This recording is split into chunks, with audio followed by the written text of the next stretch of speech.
Okay. அனைவருக்கும் மாலை வணக்கம். நம்மளுடைய இந்த சித்தாந்த பயிற்சி மார்க்சிசிய பொருளாதாரத்தை பத்தி இன்றைக்கு நம்ம வந்து டாக்டர் குமார் வழி நடத்த இருக்காரு. ஐ திங்க் நம்ம போன முறை வந்து பார்த்தீங்களா நம்மளோட இந்த பயிற்சியில் நம்மளோட பிஎஸ்எம் கண்ணோட்டம்ல பிஎஸ்எம் பற்றி நம்ம பார்த்தோம். அதில் வந்து பார்த்தீங்களா நம்மளோட இந்த பங்கெடுத்தவங்க வந்து பார்த்தீங்கன்னா ஒரு 70 பேர் மொத்தம் 70 பேர் நினைக்க பங்கெடுத்தாங்க. அதனால இந்த முறை வந்து நம்ம ரொம்ப பேத்துக்கு வந்து நம்ம வற்புறுத்தலை, எல்லாரும் ஜாயின் பண்ணிடுவாங்கன்ற ஒரு நம்பிக்கை ரொம்ப இருந்துச்சு நம்மளுக்கு. ஓகே, இருந்த போதிலும் இன்றைக்கு பார்த்தீங்களா ஒரு 30 பேத்துக்கு மேலே வந்து நினைக்கிறேன் இன்னைக்கு இந்த கூகுள் இந்த ஜூம் இதில் வந்து போட்டிருக்கீங்க. ஓகே, ரொம்ப சந்தோஷம். இன்னும் வேற யார் வரதா இருந்தால் கூட கிளையிலேருந்து கூப்பிட்டு சொல்லுங்க, வந்து கூறுவாங்க. ஓகே, நம்மளுக்கு டைம் வந்து இப்போ நம்ம ஆரம்பிக்க போகிறோம். நினைக்க இன்றைக்கு உள்ள பயிற்சி வந்து இந்த மார்க்சிசிய பொருளாதாரம் வந்து அது நினைக்க ஒரு முக்கியமான ஒரு தலைப்பு. ஓகே, அதை வழி நடத்த வந்து நம்மளுடைய டாக்டர் குமார் வந்து வழி நடத்த போறாரு. ஓகே, தொடர்ந்து நம்ம நினைக்கிறேன் இந்த இதுல பங்கெடுத்து கேள்விகள் எது இருந்தா நினைக்கிறேன் அவரோட அவரு அவரு சொல்ல பேசின பிறகு நம்ம வந்து கேள்விகள் கேட்கலாம். அவரோட பிரசன்டேஷனுக்கு பிறகு நம்ம கேள்விகள் கேட்கலாம். ஓகேயா, நன்றி, வணக்கம். ஓகே, தொடர்ந்து நான் டாக்டர் குமார் வந்து வழி நடத்த வெல்கம்.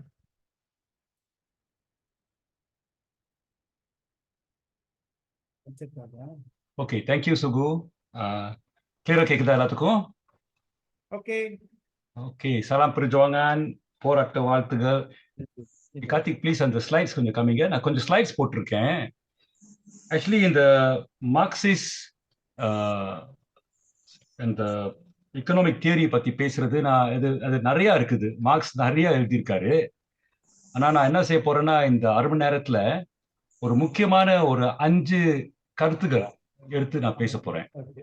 ஓகே, இது நம்ம செய்யறோம்னா இந்த மார்க்சிஸ் உள்ள தியரி எடுத்து பார்க்கும் போது நம்ம சமுதாயத்துல என்ன நடக்குது, எப்படி நடக்குது, சூழல் எப்படி வருது, அதெல்லாம் நம்ம கொஞ்சம் தெளிவா நம்மளுக்கு தெரியும்.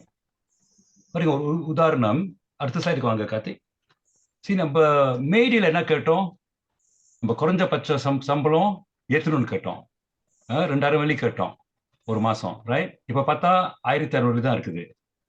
ஆனா இப்ப பார்த்தா அந்த குறைஞ்சபட்சம் சம்பளம் ஆஸ்திரேலியால பாத்தீங்கன்னா அது ஒரு மணிக்கு 23 ஆஸ்திரேலியன் ரிங்கிட். இப்ப 2024 பார்த்தா இதான் அவங்க உள்ள குறைஞ்சபட்ச சம்பளம். ஸோ அவங்க காசு பார்த்தா ஒரு 3 மடங்கு கூடல. ஸோ 1 ஹவர் ஆஸ்திரேலியா பார்த்தா 71 வெள்ளி 80 காசு இப்ப. ஸோ 8 மணி நேரம் 26 நாள் வேலை செஞ்சாங்கன்னா அவங்களுக்கு ஒரு 15,000 கிட்ட வருது பாருங்க. இது அவங்க காதி மினிமா. நம்ம காதி மினிமா பார்த்தோம்னா 1500 தான் வருது. ஆமா தானே? அடுத்தது வாங்க நம்ம நெக்ஸ்ட் ஸ்லைட். ஸோ நம்ம பார்த்தோம்னா நம்ம ஸ்கூல்ல கிளீனர் வேலை செய்யறாங்க, ஹாஸ்பிட்டல் கிளீனர் வேலை செய்யறாங்க, அவங்க எல்லாமே காதி மினி தான் கிடைக்குது. இதே வேலையில ஆஸ்திரேலியா வேலை செஞ்சாங்கன்னா அவங்களுக்கு 15,000 மலேசியன் ரிங்கிட் அந்த மதிப்பு உள்ள காசு கிடைக்கும் அவங்களுக்கு. ஸோ இது பத்தி நான் பார்லிமெண்ட்ல ஒரு வாட்டி நான் பேசினேன். ஏன் ஆஸ்திரேலியா பார்த்தா 10 மடங்கு கூட காசு கொடுக்குறாங்க எல்லாத்துக்கும். ஃபேக்டரி வேலை செஞ்சா கூட அது 10 மடங்கு கூட இருக்குது, கீழே வேலை செஞ்சா கூட 10 மடங்கு கூட இருக்குது. என்ன காரணம் பேசும்போது யாருக்குமே பதில் கொடுக்க முடியல. பிகாஸ் அவங்க மார்க்சிஸ்ட் படிக்கலையே, அவங்களுக்கு புரியாது. ஸோ இன்னைக்கு நம்ம பேசின பிற்பாடு உங்களுக்கு புரியும் ஏன் ஆஸ்திரேலியா 10 மடங்கு கூட கிடைக்குது, அது எப்படி வந்துச்சு, ஏன் நம்மளுக்கு 10 மடங்கு குறைவா கிடைக்குதுன்னு அதெல்லாம் கொஞ்சம் நம்மளுக்கு புரியும். ஓகே, அடுத்தது நெக்ஸ்ட் லைன். ஸோ மார்க்ஸ் பார்த்தா ஒரு 20 வருஷம் இந்த இந்த ஒரு ஒரு ஒரு முதலாளித்துவம் பொருளாதாரம் எப்படி வேலை செய்யுது, அது எப்படி பணக்காரங்க சம்பாதிக்கிறாங்க, எப்படி ஏழை ஏமாத்தி போறாங்கன்னு அது 20 இயர்ஸ் டைம் எடுத்து படிச்சு பல புக்கெல்லாம் எழுதியிருக்காரு. ஸோ ஒரு 1/2 மணி நேரத்தில் அது ஃபுல்லா பேச முடியாது. ஆனா நான் என்ன செய்ய போறேன்னா ஒரு 5 முக்கியமான கருத்துக்கள் எடுத்து பேச போறேன். Okay, next one. ஓகே, கருத்து என்னன்னா மார்க்ஸ் கேட்டாரு, நம்ம சந்தையில பார்த்தா பசாரன்ல பார்த்தா பல பொருட்கள் இருக்குது. அந்த பொருட்கள் உள்ள மதிப்பு எப்படி வருது, யூனோ அது எப்படி, யூனோ அப்ப yang tentukan, அந்த மதிப்பு எப்படி வருதுன்னு பார்த்தாரு. யூனோ ஒண்ணு பார்த்தா இந்த பொருட்கள் எல்லாமே நம்மளுக்கு ஒரு பயன் உள்ளது பாருங்க. பெண்ணா பார்த்தா நம்ம எழுதுவோம், நாற்காலி பார்த்தா நம்ம உட்காரலாம், யூனோ இதெல்லாம். அப்புறம் அரிசி பார்த்தா நம்ம சாப்பிடலாம். இதுக்கெல்லாம் பார்த்தா ஒரு பயன் உள்ள பொருட்கள். அடுத்த ஸ்லைட். ஆனா மார்க்ஸ் என்ன பார்த்தாருன்னா, சில பொருட்கள் பார்த்தீங்கன்னா லைக் சூரியன், அது எவ்வளவு முக்கியம். சூரியன் இல்லாட்டினா வாழ்க்கையே இருக்காதே. அதே மாதிரி நம்ம சுவாசிக்கிற காத்து, யூனோ நம்ம நம்ம சுவாசிக்கிற காத்து பார்த்தா எவ்வளவு முக்கியம். அது ஒரு 2 மினிட்ஸ் கூட நம்ம செத்துருவோம். ஆனா அதுக்கெல்லாம் பார்த்தா ஒரு மதிப்பு இல்லையா, ஒரு ஒரு ஒரு விலை இல்லையே. சோ அவர் இதெல்லாம் பார்க்கும்போது இதெல்லாம் பார்த்தா இயற்கை, சூரியன் இயற்கை, மனிதர் ஒன்றும் செய்யாம வந்திருக்கு. காத்து கூட இயற்கை, நம்ம ஒண்ணு செஞ்சு முயற்சி பண்ணி அது நம்ம உருவாக்க அவசியம் இல்லை. அடுத்தது நெக்ஸ்ட் லைன். ஸோ அவர் என்ன பார்த்தாருன்னா, சந்தையில அந்த விற்கிறது வாங்குறது ஜாமான்கள் எல்லாமே ஒண்ணு அது பயனுள்ளது மனிதர்களுக்கு. ரெண்டாவது அந்த அந்த ஜாமான்கள் பார்த்தா மக்கள் முயற்சி எடுத்து வேர்வை சிந்தி உழைச்சு செய்யணும், அதான் பார்த்தாரு. சந்தையில விற்கிறது வாங்குறது ஜாமான்கள் எல்லாமே மக்கள் ஒரு எஃபர்ட் எடுத்து கஷ்டப்படுத்தி யூனோ வேர்வையை சிந்தி செய்யற பொருட்கள்.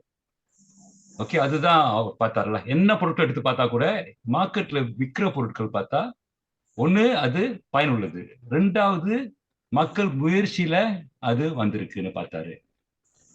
சோ அவரு என்ன அப்புறம் அவரு ஆய்வு செஞ்சு என்ன பார்த்தாருன்னா, அந்த மார்க்கெட்ல அந்த அந்த அந்த நீலாய்ப்பர் துக்காரான்ல அந்த விற்கிற விலை பார்த்தா அது எவ்வளவு மனிதர்கள் உழைப்பு இருக்குதா, அதுதான் அது திந்து பண்ணுதுல.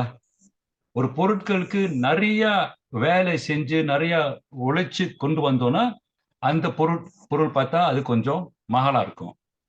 ஒரு சின்னாங்க தயாரிக்கிற பொருள் பார்த்தா அது கொஞ்சம் மலிவா வாங்கலாம்.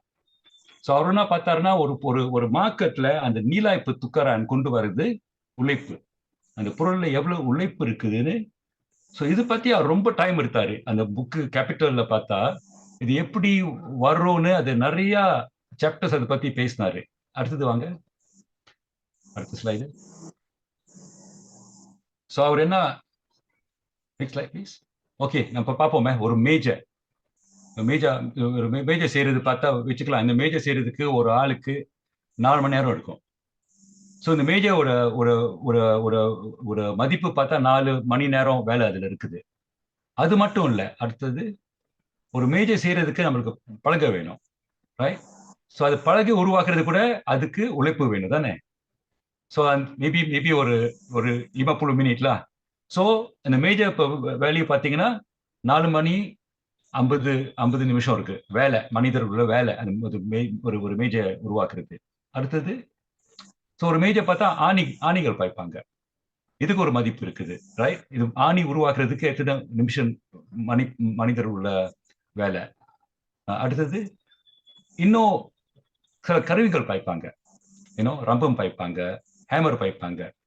இது பார்த்தா மார்க்ஸ் ரொம்ப டிஸ்கஸ் பண்ணாரு. பிகாஸ் வச்சுக்கலாம், ஒரு ரம்பம் பார்த்தா மேபி அது 3 மணி நேரம் எடுக்கும் ஒரு ரம்பம் செய்யறதுக்கு. ஆனா அந்த 3 மணி நேரம் இந்த மேஜையில போட முடியாது, ஒரு மேஜையில போட முடியாது. பிகாஸ் ஒரு ரம்பம் பார்த்தா மேபி ஒரு 1000 மேஜை அது பாய்க்கலாம் கட்டுறதுக்கு. ஸோ நம்ம அந்த முழு மதிப்பு எடுத்து ஒரு மேஜையில போட முடியாது. அந்த மதிப்பு எடுத்து அந்த 1000 மேஜையில நம்ம பகிர்ந்து போட்டாதான் இந்த மேஜையில எவ்வளவு உழைப்பு இருக்குது நம்ம கால்குலேட் பண்ணலாம். ஓகே, ஸோ இந்த மாதிரிலாம் அது நிறைய கணக்கு வச்சு அவர் என்ன பார்த்தாருன்னா, ரஃப்லிலா இந்த நெக்ஸ்ட் ஒன், ஒரு மேஜை உருவாக்குறதுக்கு லெஃப்ட் சைட்ல பார்த்தீங்கன்னா அந்த தொழிலாளர் 4 மணி நேரம் வேலை செஞ்சு உருவாக்குனாரு. முதல்ல என்ன செஞ்சாருன்னா, அந்த பொருட்கள் அந்த அந்த ப்ரொடக்ஷன்ல பொருட்கள் ஆணி, பலகை, அப்புறம் அந்த கருவிகள் எல்லாமே அவரு சப்ளை பண்ணாரு. ஸோ அவரு 1 மணி நேரம் உள்ள உழைப்பு அவரு கொடுத்திருக்காரு. ஏன்னா இந்த ஜாமான்கள் மூலியமா அந்த மாதிரி கொடுத்திருக்காரு. ஸோ இந்த மேஜோட நீலாய் துக்காரான்னு அந்த நீலாய் துக்காரான் தமிழ்ல என்ன வரும், பரிமற்ற மதிப்பு எக்ஸ்சேஞ்ச் வேல்யூ பார்த்தா 5 மணி நேரம் மக்களோட உழைப்பு. ஓகே, ஸோ இதுதான் அவர் பார்த்தாரு. நெக்ஸ்ட் வாங்க, அடுத்த ஸ்லைடு. ஆனா இந்த மேஜைக்கு அந்த வி கீழே பாத்தீங்களா, 1 ஜாம் 5 ஜாம் அந்த மேஜோட மதிப்பு. ஆனா அந்த தொழிலாளிக்கு அவங்க சம்பளம் பார்த்தா, அந்த சம்பளம் உள்ள வேல்யூ பார்த்தா 1 மணி நேரம் தான் மதிப்பு. ஓகே, இந்த ஒர்க்கர் பார்த்தா 4 மணி நேரம் உழைப்பு போட்டிருக்காரு. ஆனா அவர் கிடைக்கிற காஜி பார்த்தா அது 1 மணி நேரம் ஜாமான்கள் தான் வாங்க முடியும். ஓகேயா? சோ இது கீழே பாருங்களேன், சி தான் கேபிட்டலிஸ்ட் போட்டது. ஓகே, வி தான் அந்த ஒர்க்கர்ஸ்க்கு வாங்கினது, எஸ் தான் சர்ப்ளஸ் மிச்சம் லாபம். எல்லாமே ஆட் அப் பண்ணா 5 மணி நேரம். சோ சி நம்ம பார்த்தோமே, அந்த அந்த அந்த பொருட்கள் எல்லாமே, அந்த பலகை, அந்த ரம்பம், அந்த ஹேமரு, அந்த ஆணி எல்லாமே பார்த்தா அது 1 hour உழைப்பு இருந்துச்சு. அதுல ஒர்க் பார்த்தா அவர் 4 மணி நேரம் போட்டாரு. ஆனா அவருக்கு கிடைச்சது 1 hour தான். அவர் சம்பளோட ஒரு மதிப்பு. ஸோ லாபம் பார்த்தா 3 மணி நேரம் லாபம். யாருக்கு போகுது? முதலாளிக்கு போகுது. ஓகேயா? ஸோ மார்க்ஸ் என்ன பார்த்தாருன்னா, இது ஒரு பெரிய ஒரு திருடுல ஏமாற்றம், சுருண்டல். பிகாஸ் கேபிட்டலிஸ்ட் கொண்டு வந்தது அந்த அந்த அந்த ஒரு மணி நேரம் தான் அந்த உழைப்பு கொண்டு வந்தாரு. ஒர்க்கர் தான் 4 மணி நேரம் கொண்டு வந்தான். ஆனா ஒர்க்கருக்கு கிடைக்கிறது 1 மணி நேரம் தான். அவங்களோட ஊதியம் பார்த்தா அது 1 hour தான். ஸோ இங்கதான் அந்த லாபம் வருதுன்னு மார்க்ஸ் பார்த்தாருல்ல. Next one, next slide. Okay, so capitalist பார்த்தா ரெண்டு ஹவர்ஸ் தான் கொடுத்துருக்காரு. ஒன்னு அவங்க கொடுத்த பொருட்கள் கீழே பாருங்க, கொடுத்த பொருட்கள். ஆனா அவர் கிடைச்சது 5 மணி நேரம் உழைப்பு உள்ள ஜாமா அவருக்கு கிடைச்சிருக்கு. அதான் அவர் போய் விற்க போறாரு. ஸோ அந்த 3 மணி நேரம் அவருக்கு லாபம்லாம். அடுத்தது ஓகே, ஸோ இது என்ன மார்க்ஸ் பார்த்தாருன்னா, எந்த கீழாங்கல போனா கூட, எந்த முதலாளி பார்த்தா கூட அந்த தொழிலாளருக்கு கிடைக்கிற ஊதியம் ரொம்ப குறைவு. அவரு சும்பாங் பண்ற உழைப்பு பார்த்தா 3 மணி நேரம் 4 மணி நேரம் இருந்தா கூட அவருக்கு கிடைக்கிற ஊதியம் பார்த்தா அது ஒரு 1 hour தான் கிடைக்குது. ஸோ அந்த கேபிட்டலிஸ்ட் உள்ள லாபம் எங்க வருதுன்னா, இந்த ஒர்க்கரோட சும்பாங்கான் அது அவர் காசு கட்டல, அவர் ஏமாத்தி வாங்கியிருக்காருன்னு. அதான் மார்க்ஸ் சொல்ல பார்வை. ஓகே, அடுத்தது. ஓகே, இது வரைக்கும் நம்ம என்ன, இது வரைக்கும் நம்ம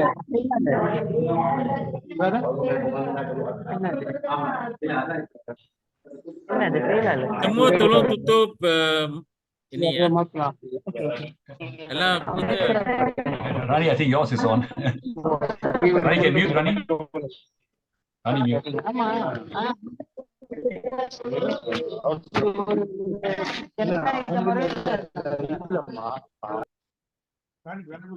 ஓகே ஓகே போகலா.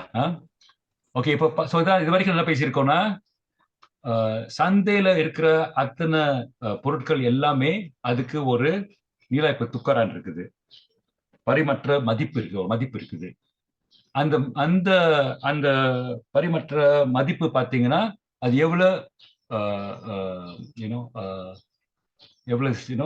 கஷ்டப்பட்டு, எவ்வளவு முயற்சி, மக்களோட முயற்சி எவ்வளவு இருக்குது, மக்களோட உழைப்பு எவ்வளவு இருக்குதா அந்த நீலாய் துக்காரனை தெந்து பண்ணுது. ரெண்டாவது பாயிண்ட் என்ன பார்த்தோம்னா, அந்த தொழிலாளர் அவர் கிடைக்கிற ஊதியம் ரொம்ப குறைவா இருக்குது. அவர் கொடுக்கறது மாஜிக்கானுக்கு பார்த்தா 4 மணி நேரம் வேலை கொடுக்கும் போது அவர் கிடைக்கிற சம்பளம் பார்த்தா அது 1 மணி நேரம் தான் அதோட மதிப்பு. இதுல தான் அந்த உந்தம் போகுது முதலாளிக்கு. ஓகே, இதான் மார்க்ஸோட 2 முக்கியமான பாயிண்ட்ஸ். ஸோ எல்லாம் என்னன்னா எல்லா ஒரு ஒரு ஒரு சமுதாயத்துல எல்லா செல்வமும் semua kekayaan berpunca daripada pekerja. Okay, அப்படிதான் பாக்குறாரு. அந்த உழைப்புனாலதான் ஒரு ஒரு ஒரு நாட்டுள்ள செல்வம் வருது. ஓகே, அந்த கekayaan எல்லாமே அங்கதான் வருது. ஆனா அந்த அந்த செல்வத்தை உருவாக்குறவங்களுக்கு கிடைக்கிற பங்கு பார்த்தா ரொம்ப குறைச்சு கொடுக்குறாங்கன்னு அவங்க பாக்குறாங்க. Okay, next one please. Okay, இன்னொன்னுக்கு போவோம். நம்ம இன்னொரு இது 3வது கருத்துல இது பார்த்தா ஒரு கீழாங்கள லெஃப்ட் ஹேண்ட் சைட்ல பாத்தீங்கன்னா அது கீழாங் பாருங்க, மரங்கள்லாம் இருக்குது கீழாங்.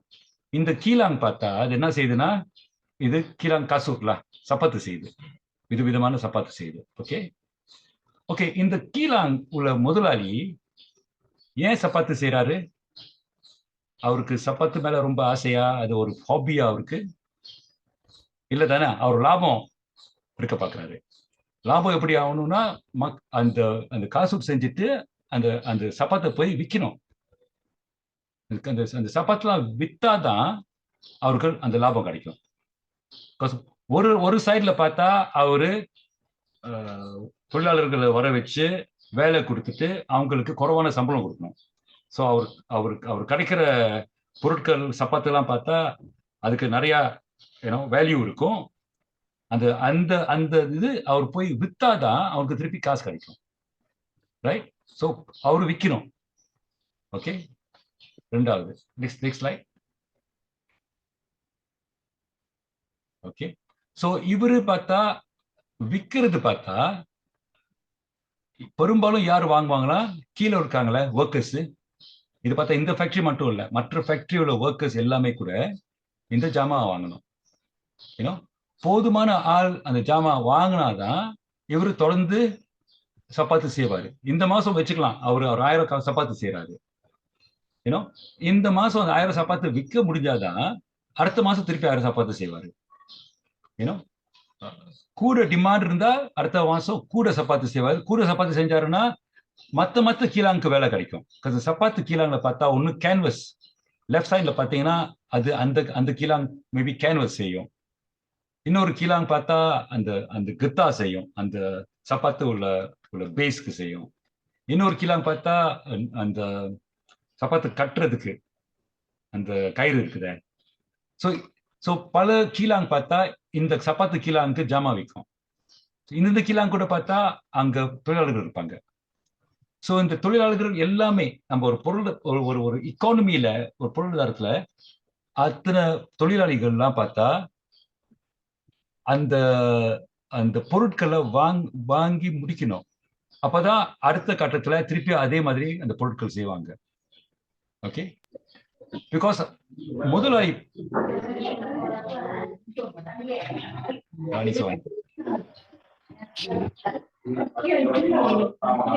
Sugu, call Baki and tell Baki. Sugu, call Baki and tell Baki. Okay. Okay, so இப்ப பார்த்தா இந்த இந்த முதலாளிக்கு அவருக்கு லாபம் கிடைக்குதுல்ல. அந்த முதலாளி பார்த்தா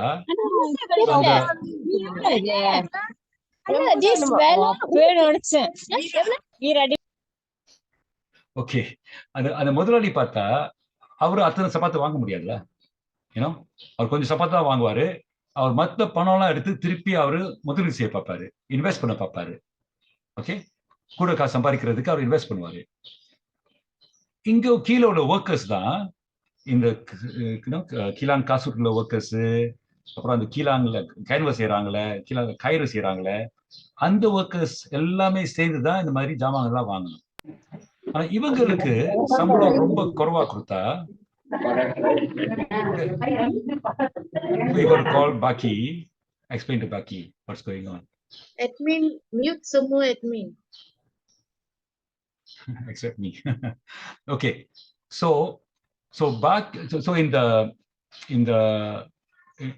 ஸோ இந்த ஒர்க்கர்ஸுக்கு முதலாளிகள் எல்லாமே குறைவான சம்பளம் கொடுத்தாங்கன்னா அந்த பொருளாதாரத்துல அந்த சமுதாயத்துல மக்கள் அந்த பொருட்களை வாங்க மாட்டாங்க. ஸோ வாங்காம இருந்தாங்கன்னா தென் அடுத்த கட்டத்துல அடுத்த மாசம் பார்த்தா அந்த முதலாளி கொஞ்சம் குறைவா ஏன்னோ வெளியாக்குவாரு. முந்தி 1000 ஆக்குனாருன்னா அவங்க மேபி 900 தான் காசு வெளியாக்குவாரு, அல்லது 800 தான் வெளியாக்குவாரு.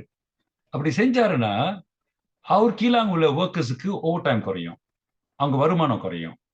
அதே மாதிரி அங்க சப்ளை பண்ற கீழாங்க கேன்வஸ், அந்த அந்த கயிறு, அந்த கத்தா சப்ளை பண்ற கீழாங்கெல்லாம் கூட பார்த்தா அவங்களுக்கு பிசினஸ் குறையும். அவங்க கூட பார்த்தா ஓவர் டைம் குறைப்பாங்க அல்லது மக்களை குறைப்பாங்க. ஸோ இது என்ன கொண்டு வரணும்னா நெக்ஸ்ட் ஒன், இது என்ன கொண்டு வரணும்னா இது நிறைய இதுல நடந்துச்சுன்னா இது ஒரு பொருளாதாரம் வீழ்ச்சிக்கு கொண்டு வரும். Okay, next one, next slide please. Okay, so அதை நான் காமிக்கிறேன். ஒரு சமுதாயத்துல ஒரு சைட்ல அந்த முதலாளிக்கெல்லாம் அவங்களுக்கு நிறைய காசு இருக்கும். அந்த காசு எடுத்துக்கிட்டு ஒரு ஸ்மால் போர்ஷன் தான், ஒரு சின்ன பகுதி தான் அவங்க எடுத்து அவங்க சாப்பிடுவாங்க, பயன்படுத்துவாங்க. அவங்களுக்கு மெயின் பகுதி பார்த்தோன்னா திருப்பி அவங்க முதலீடு செய்ய பார்ப்பாங்க. அந்த முதலீடுக்கும் அந்த பெர்மித்தான் காசா அப்படின்னாக்கா அந்த மொத்த பொருளாதார தேவை, ஓகே, அது பேலன்ஸா இருக்கணும். அந்த பெர்மித்தான் காசா பாசாரான்ல சந்தையில போதுமான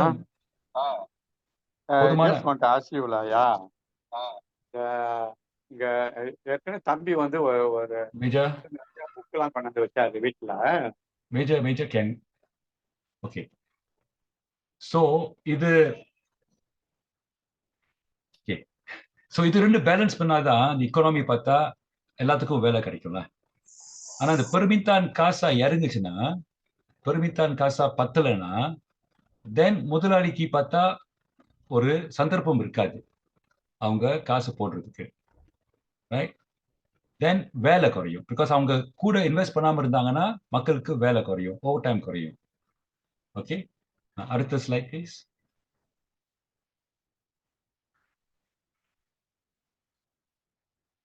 ஸோ இதுதான் பிகாஸ் அதான் மார்க்ஸ் பார்த்தாரு. இது மூணாவது கருத்து மார்க்ஸுக்கு. ஒரு கேபிட்டலிஸ்ட், ஒரு முதலாளித்துவ இக்கானமி பார்த்தீங்கன்னா, பொருளாதாரத்துல பார்த்தீங்கன்னா அது அந்த கவாட்டானுக்கு பொருளாதார வீழ்ச்சிக்கு போயிட்டே இருக்கும். பிகாஸ் எல்லாம் கீழாங்களே கூட பார்த்தா முதலாளிகள் பார்த்தா அவங்க ஒர்க்கர்ஸுக்கு சரியான சம்பளம் கொடுக்காம இருப்பாங்க, குறைக்க பார்ப்பாங்க, ஏமாத்த பார்ப்பாங்க. ஸோ ஒர்க்கர்ஸுக்கு போதுமான காசு இருக்காது, அந்த அவ்வளவு ஜாமா வாங்குறதுக்கு ஒர்க்கர்ஸ்க்கு காசு இருக்காது. ஸோ ஒர்க்கர்ஸ் காசு இல்லாட்டினா அப்புறம் வேலை வாய்ப்பு குறையும். பிகாஸ் நெக்ஸ்ட் ரவுண்ட்ல பார்த்தா முதலாளி கொஞ்சம் குறைவா வெளியாக்குவாரு ஜாமாங்க. ஸோ இது மார்க்ஸ் பார்த்தாருல, இது ஒரு டெண்டன்சி இருக்கும். ஒவ்வொரு கேபிட்டலிஸ்ட் இக்கானமியில பார்த்தீங்கன்னா அது கவாட்டானுக்கு போறது ஒரு பெரிய சான்ஸ். ஓகே, அடுத்தது.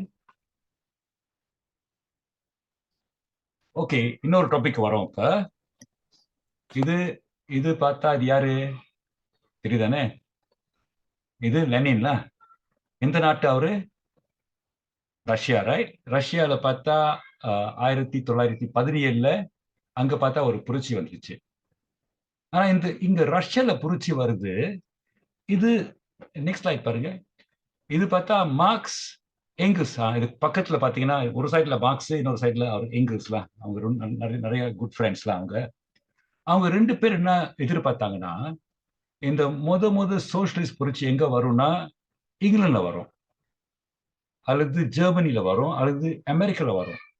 ஏன்னாக்கா அங்கதான் அதான் பார்த்தா மேல் நாட்டுல தான் நிறைய கீழான், அங்கதான் பார்த்தா நிறைய ஒர்க்கர்ஸ். ஸோ அவங்க நினைச்சாங்க எங்க ஒர்க்கர்ஸ் நிறைய ஒர்க்கர்ஸ் இருக்காங்க அங்கதான் அவங்க முத சேர்ந்து அவங்க சேலஞ்ச் பண்ணி அந்த கேபிட்டலிஸ்ட் வர்க்கத்தை தூக்கி போட்டுட்டு ஒரு ஒர்க்கர்ஸ் உள்ள ஒரு அமைப்பு கொண்டு வருவாங்க, ஒரு ஒர்க்கர்ஸ் அரசாங்கம் கொண்டு வாங்கன்னு அவங்க எதிர்பார்த்தாங்க. ஆனா அந்த மாதிரி நடக்கல. அது அது ஏழை நாட்டுல தான் வந்திருக்கு. ஏழ்மையான நாட்டுல. ரஷ்யா பார்த்தா அது ரொம்ப பின்தங்கிய நாடு. சைனா பார்த்தீங்கன்னா அவங்க கம்யூனிஸ்ட் ஆகும்போது அது ரொம்ப பின்தங்கிய நாடு. அங்கதான் வந்துச்சு. இதுக்கு ஒரு காரணம் இருக்குது. Go on next one. இதுக்கு பார்த்தா ஏகாதிபதியம். ஏனோ ஏகாதிபதியம்னா இம்பீரியலிசம்ல. இது மேல் நாட்டு உள்ளக்காரங்கள் வந்து உலக பூரா போயிட்டு அந்தந்த மத்த நாட்டுள்ள சொத்து, பணம், செல்வம் எல்லாமே எடுத்து திருப்பி யூரோப்பாக்கு கொண்டு வந்தாங்க. பிரிட்டனுக்கு கொண்டு வந்தாங்க, யூனோ பிரான்ஸுக்கு, யூனோ. ஸோ இது பார்த்தா இதான் இந்த ஈஸ்ட் இந்தியா கம்பெனி தான். இவங்க தான், இதான் அவங்களோட ஃபிளாக், அவங்க லோகோ. ஸோ அது பார்த்தா ஒரு 300 வருஷம் முந்தி, 350 வருஷம் முந்தி இந்தியாவுக்கு வந்தாங்க, மலேசியாவுக்கு வந்தாங்க. இதான் அவங்க கப்பல் வந்து, போர் கப்பல் வந்துட்டு புலி பண்ணிட்டு இங்கில இருந்து பணம்லாம் எடுத்துட்டு போனாங்க. அடுத்தது, அடுத்த ஸ்லைட் ப்ளீஸ். ஓகே. ஸோ அவங்க அந்தந்த நாட்டில் லைக் பிரிட்டன்ல, ஜெர்மனில, பிரான்சிஸ்ல பார்த்தா ஒர்க்கர்ஸ் நிறைய பேர் இருந்தாங்க. அவங்க ஆர்கனைஸ் பண்ணி போராடினாங்க. இது சரியில்லை, ஏன் இவ்வளோ குறைவா கொடுக்குறீங்க சம்பளம், ரொம்ப கஷ்டமா இருக்குதுன்னு. ஸோ அங்க பார்த்தா அந்த மாதிரி நாட்டில் என்ன நடந்துச்சுன்னா, அங்க உள்ள முதலாளிகள் பார்த்தா கொஞ்சம் விட்டு கொடுத்தாங்க. பிரிட்டன்ல பார்த்தா லேபர் கட்சி, இதான் லேபர் கட்சியோட ஒரு ஃபிளாக்ல சின்னம். ஸோ அவங்க வந்து போராடும் போது நம்மளுக்கு 8 மணி நேரம் வேலை, நம்மளுக்கு ஒரு நாள் லீவ் வேணும், அதெல்லாம் ஃபைட் பண்ணும்போது கொஞ்சம் விட்டு கொடுத்தாங்க. ஏன்னாக்கா அவங்களால விட்டு கொடுக்க முடியும். ஏன்னாக்கா இங்க மட்டும் சொல்லலையே, உலக பூரா சொல்றாங்களே. பழைய நாட்டில இருந்து, மற்ற நாட்டில இருந்து, ஏசியா, ஆப்பிரிக்கால இருந்து அவங்க காசு வருது. ஸோ பார்த்தாங்க, நேரா இவங்களை போய் மோதணும்னா நம்மளுக்கு ஆபத்து, கொஞ்சம் விட்டு கொடுப்போம். என்ன கேட்கறான், 8 மணி நேரம் கேட்கறான்னா ஓகே கொடுப்போம், இன்னும் தொடர்ந்து அவனுக்கு வேலை கொடுப்போம். ஏன்னோ ஸோ அவன் கூட சம்பளம் கேட்கறான்னா கொஞ்சம் கொடுப்போம். ஸோ படிப்படியாக தான் அந்த சம்பளம் ஏறிடுச்சு. அதனால தான் அங்கே உள்ள சம்பளம் நம்ம சம்பளம் நம்ம ஒப்பிட்டு பார்க்கும்போது வித்தியாசம் இருக்குது. பிகாஸ் அது பார்த்தா வர்க்க போராட்டத்தில் ஏன்னோ பிரிட்டிஷ் உள்ள முதலாளிக்கு கொஞ்சம் பயம். இவங்க நம்ம சரியா செய்யாம இருந்ததுன்னா அவங்க போய் லெனின் கூட சேர்ந்துருவான், ரஷ்யா கூட சேர்ந்துட்டு நம்மள தூக்கிடுவான்னு அந்த பயத்துலனால தான் அங்க சம்பளம் கூட கொடுத்தாங்க. சம்பளம் மட்டும் கூட கொடுக்கல. Next one, next line. சம்பளம் கூட கொடுத்தாங்க, பென்ஷன் வர்க்க மாஸ் கொடுத்தாங்க. பார்த்தா அந்த நாட்டிலலாம் பார்த்தா பென்ஷன் வர்க்க மாஸ் இது வரைக்கும் இருக்குது. அப்புறம் அவங்களுக்கு ஹாஸ்பிட்டலுக்கு போயிட்டு அந்த சிகிச்சை எல்லாம் பார்த்தா ஃப்ரீ, கல்வி ஃப்ரீ.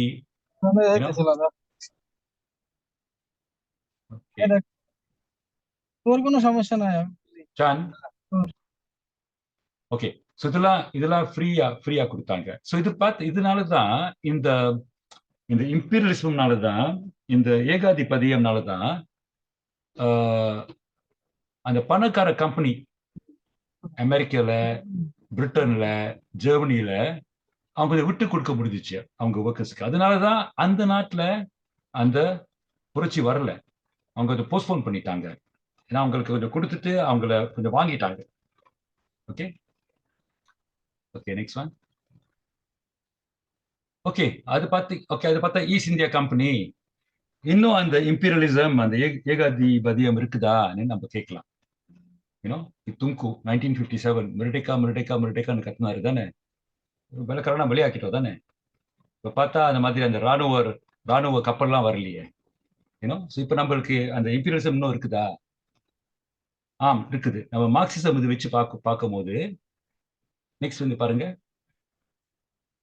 இப்ப பார்த்தா ஓகே, இங்க மேல இருக்கிற தடியாளு இது பார்த்தா தான் அந்த மேல் நாட்டு உள்ள பெரிய உள்ள கேபிட்டலிஸ்ட். ஓகே, அவர் என்ன செய்யறாருன்னா வந்து கீழே ஒரு ஆள் இருக்காரு படத்தை பிடிச்சுக்கிட்டு, அவரு மலேசியா உள்ள கேபிட்டலிஸ்ட்.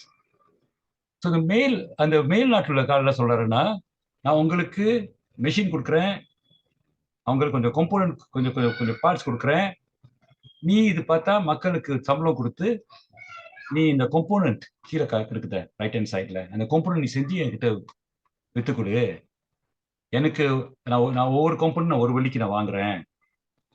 இவரு நினைக்கிறாரு நம்ம நம்ம நாட்டுல உள்ள கேபிட்டலிஸ்ட் நினைக்கிறாரு, ஓகேல காஸ்ட் பார்த்தா 50 காசு தானே ஒரு ஒரு இதுக்கு ஒரு ஒரு ஒரு கம்பெனிக்கு நல்லா சம்பாதிக்கிறான்னு அவர் எக்ரி பண்றாரு.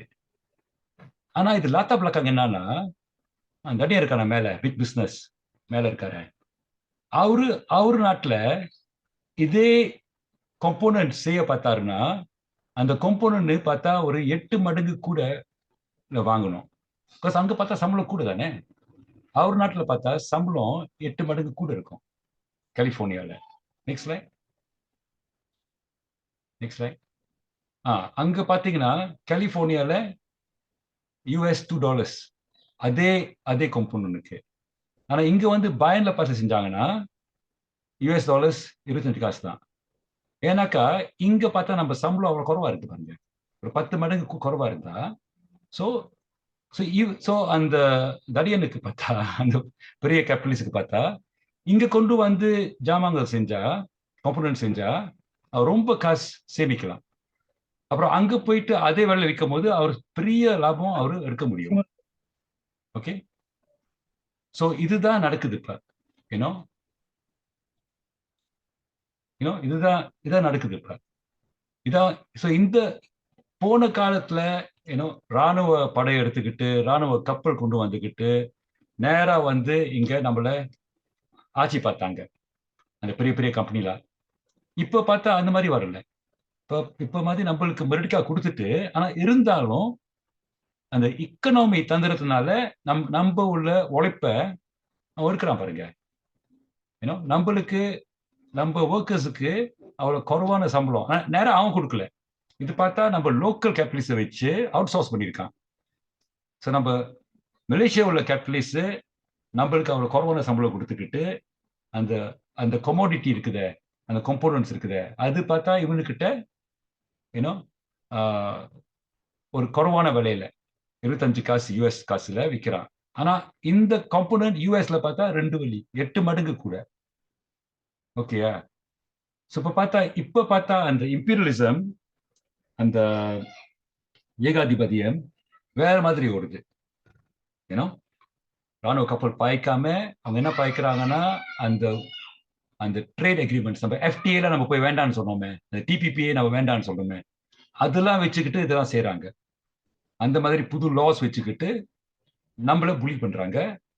அண்ட் இது கூட நீங்க பார்க்கணும், அந்த இம்பீரியலிசம் நடக்கும் போது அந்த நம்மள புழிஞ்சு காசு எடுத்துட்டு அங்க எடுத்துட்டு போறான். அங்க போயிட்டு அமெரிக்கால பிரிட்டன்ல அந்த கிடைக்கிற காசை அது பகிர்ந்து எல்லாத்துக்கும் கொடுக்கல. இது ஒரு சிலர் தான், அந்த பில்லியன அந்த பணக்கார கம்பெனிக்கு தான் அந்த காசு போகுது. சாதாரண மக்களுக்கு அந்த காசு போகல. மிந்தி கூட அந்த காசு போடல, இப்ப கூட காசு போடல. என்ன அவங்களுக்கு கிடைச்சிருக்குன்னா கொஞ்சம் கூட சம்பளம் கிடைச்சிருக்கு. பிகாஸ் விட்டு கொடுத்தாங்க. அந்த பயத்துல நம்ம விட்டு கொடுக்காம இருந்தோம்னா இவங்கெல்லாம் பார்த்தா ரஷ்யா மாதிரி போயிடுவாங்க, எல்லா கம்யூனிஸ்ட போயிட்டு நம்மள தூக்கி போட்டுருவாங்கன்னு பல சலுகைகள் கொடுத்தான். ஓகே, பயனால கொடுத்தான். ஓகே, ஆனா இப்ப நம்மள இருந்து கிடைக்கிற காசு அது அவன் பகிர்ந்து கொடுக்கல, மக்களுக்கு ஃபுல்லா பகிர்ந்து கொடுக்கல. Next one. ஸோ நம்ம லோக்கல் உள்ள முதலாளி இருக்காங்களே, பயாண்ட பாஸ்ல, அவருக்கு தெரியும் இப்போ யூஎஸ்ல இந்த பொருள் நீ யூஎஸ்ல $2 விற்கிற, என்கிட்ட நீ வாங்குறது 25 காசு, வேண்டாளா எனக்கு கொஞ்சம் கூட காசு கொடு, எனக்கு 50 காசுல வாங்கலாம், எனக்கு கொஞ்சம் கூட ப்ராஃபிட் எனக்கு வேணும்னு அந்த மாதிரி நம்மளோட லோக்கல் உள்ள முதலாளி கேட்டாருன்னா, அந்த அமெரிக்கன் உள்ள முதல்ல சொல்லுவானா, ஓகே எனக்கு பார்த்தா இன்னொரு கிலோ இருக்குது தாய்லாந்துல, இதே மாதிரி கிலோ இருக்குது வியட்நாம்ல, நீ ரொம்ப பேசினா இங்க உள்ள ஆர்டர் நான் அங்க மாத்திடுவேன். ஓகேயா? அந்த மாதிரி அவரு கொஞ்சம் மிரட்டுவாரு. இதே லெவல் நீ எனக்கு விற்கணும், 25 சென்ட்ஸ்ல நீ விற்கணும், அதான் நம்ம ஒப்பந்தம். ஏன் நீ கூட கேட்கிற? கூட கேட்டானா நான் எல்லாமே நான் தாய்லாந்துல எடுத்துக்குவேன், அல்லது நான் வியட்நாம்ல எடுத்துக்குவேன் இதே பொருள். அவங்க பண்டாய் பாருங்க. இந்த மாதிரி கொண்டு வரும்போது ஒரு நாட்டில் கொண்டு வர மாட்டாங்க. அவங்க இன்னும் 2-3 நாட்டில் கொண்டு வரும்போது அந்த நாட்டை அவங்க மிரட்டலாம். அங்க உள்ள முதலாளி சொன்னாருன்னா எனக்கு கொஞ்சம் கூட கொடு, எனக்கு தெரியும் இந்த பொருள் பார்த்தா அமெரிக்கால நீ 2 வெள்ளிக்கு விற்கிற, ஏன் நீ 25 சென்ட்ஸ்ல நீ வாங்குற இங்க கேட்கும் போது இப்படிதான் பேசுவாங்க. இதுதான் நடக்குது இப்ப நம்ம நாட்டுல. Okay okay, next one. Okay, so நம்ம இது மோர்லெஸ் நம்ம மொத்தமா பார்த்தோம்னா, ஓவரால பார்த்தோம்னா, ஏன்னோ மலேசியா உள்ள மக்களுக்கு என்ன ப்ராப்ளம்னா, ஒன்று நிறைய ஏமாற்றம் வருதுல்ல. ஏன்னோ நம்ம கஷ்டப்படுறது, நம்மளுக்கு போதுமான காசு இல்லை, நம்ம நம்ம சொல்றோம் நம்மளுக்கு ஹாஸ்பிட்டல் கொஞ்சம் கூட காசு போடணும்னு சொல்லும் போது கவர்மெண்ட் சொல்றது காசு இல்லை. ஏன்னோ நம்மளுக்கு ஒரு பென்ஷன் வர்க்கமா, அதுக்கு காசு இல்லை. ஃப்ரீ எஜுகேஷன் வேணும், அதுக்கு காசு இல்லை. எல்லாத்துக்கும் காசு இல்லை. நம்ம நம்ம நம்ம சூழ்நிலையத்தை சுத்தம் படுத்தணும், கிரீன் ப்ராஜெக்ட் கொண்டு வரணும், காசு இல்லை. ஏன் காசு இல்லைன்னா ஒரு மூணு காரணம்லாம். ஒரு காரணம் பார்த்தோம்னா, பொதுவா பார்த்தீங்கன்னா நம்ம மலேசியா உள்ள ஜிடிபினா உள்நாட்டு உற்பத்தி. ஒரு வருஷத்துல நம்ம ரிங்கிட் மலேசியா ஒரு 1800 பில்லியன். 1 பில்லியன் அங்க 10 மில்லியன், 10 மில்லியன் கோடி, 10 கோடிலா, 10 கோடி இல்ல 100 கோடி, சாரி, 1 பில்லியன் 100 கோடி. ஓகே, 1 பில்லியன் 100 கோடி. இதான் நம்ம உள்ள ஜிடிபி, உள்நாட்டு உற்பத்தி. ஒவ்வொரு வருஷம் நம்ம இவ்வளவு நம்ம பொருட்கள் வேலைகள் நம்ம செய்யறோம். நம்ம எக்ஸ்போர்ட் பண்றது, வெளிநாட்டுக்கு அனுப்புறது, அது 1200 பில்லியன். ஆனா நான் சொன்ன மாதிரி நம்ம உள்ள பொருட்கள்லாம் நம்ம வெளியாக்கும் போது அது ரொம்ப குறைவான விலைக்கு அவங்க வாங்குறாங்க. நம்ம உள்ள ஃபேக்டரி உள்ள ஜாமான்கள்லாம் பார்த்தா சொன்னேன் 25 காசுக்கு வாங்குறான். அங்க போயிட்டு 2 வழிக்கு விற்கிறான் அந்த காசு, அந்த பொருளை. அதே மாதிரி நம்மளோட கித்தா, நம்மளோட கிளப்பா சாவிட் எல்லாமே அவன் நம்மளுக்கு இது வாங்குறது பார்த்தா ரொம்ப குறைச்சு வாங்குறான். பிகாஸ் இங்க பார்த்தா நம்ம உள்ள காஜி பார்த்தா ரொம்ப குறைச்சு வச்சிருக்கான். ஸோ இது பார்த்தா நம்ம உண்மையான மதிப்பு நம்ம உருவாக்குற நம்ம இக்கானமியில பார்த்தா இன்னும் நம்ம ஜிடிபி விட இன்னும் ஒரு 1200 பில்லியன் இருக்கும்ல. ஒரு 1200 பில்லியன் எக்ஸ்ட்ரா நம்ம உருவாக்குறோம் அந்த செல்வம். ஆனா அது நம்ம நாட்டிலேயே இல்லை, அது எடுத்துட்டு போயிடுறாங்க வெளிநாட்டுக்கு, புழிஞ்சு எடுத்துடுறாங்க. ஓகே, ஸோ இது ஒரு வகையில நம்ம ஏமாற்றம் அடையிறோம். நம்ம செய்யற பொருள்லாம் நம்ம மேல்நாட்டுக்கு விற்கும் போது நம்ம ரொம்ப குறைவான விலையில நம்ம விற்கிறோம். ஸோ நம்ம போட்ட உழைப்புக்கு நியாயமான இது கிடைக்கல. ஓகே, இது ஏன் வருதுன்னா அந்த இம்பீரியலிசம்னால. ஓகே ஓகே, அடுத்தது நெக்ஸ்ட் ஒன் ப்ளீஸ். இது ரெண்டாவது பாத்தீங்கன்னா, நம்ம நாட்டுல கிடைக்கிற காசு கூட பாத்தீங்கன்னா 1970 பார்த்தா நம்ம கேடிஎன்கே, நம்ம உள்நாட்டு உற்பத்தி பாத்தீங்கன்னா அது ஒரு 11.8 பில்லியன். 1 பில்லியன் பார்த்தா ஒரு 100 கோடி. 2019 பாத்தீங்கன்னா அந்த உள்நாட்டு உற்பத்தி ரிங்கிட் மலேசியா 1513 பில்லியன். 1 பில்லியன் 100 கோடி. ஸோ இந்த 50 வருஷத்துல பாத்தீங்கன்னா நம்ம உள்ள உள்நாட்டு உற்பத்தி ஒரு பல மடங்கு ஏறி இருக்கு. ஆக்சுவலி இது நம்ம பார்க்கும்போது நேரா கம்பேர் பண்ண முடியாது. பிகாஸ் அந்த உள்ள காசுக்கு கூட மதிப்பு. இப்போ உள்ள காசு பார்த்தா அந்த விலைவாசினால நம்ம இப்போ உள்ள 2019 வெள்ளி பார்த்தா மிந்தியோட வெள்ளி மாதிரி இல்லை, அது பவர் குறைஞ்சிருக்காரு தானே. சதா காடா இன்ஃபிளேசி அந்த 50 வருஷத்துல பார்த்தா ஒரு 5 வாட்டி கூட ஏறி இருக்கு விலைகள்லாம். ஸோ இது நம்ம கம்பேர் பண்ணணும்ல. இது நம்ம ஆக்சுவலி பார்த்தா நம்ம இந்த 1513 பில்லியனு வகுக்கணும், டிவைட் பண்ணணும், பஹாகி dengan 5.3 தான். ஆனால் அதை பார்த்தா ஒரு 300 பில்லியன் கிடைக்கும். 11ல இருந்து 300க்கு போயிருக்கு.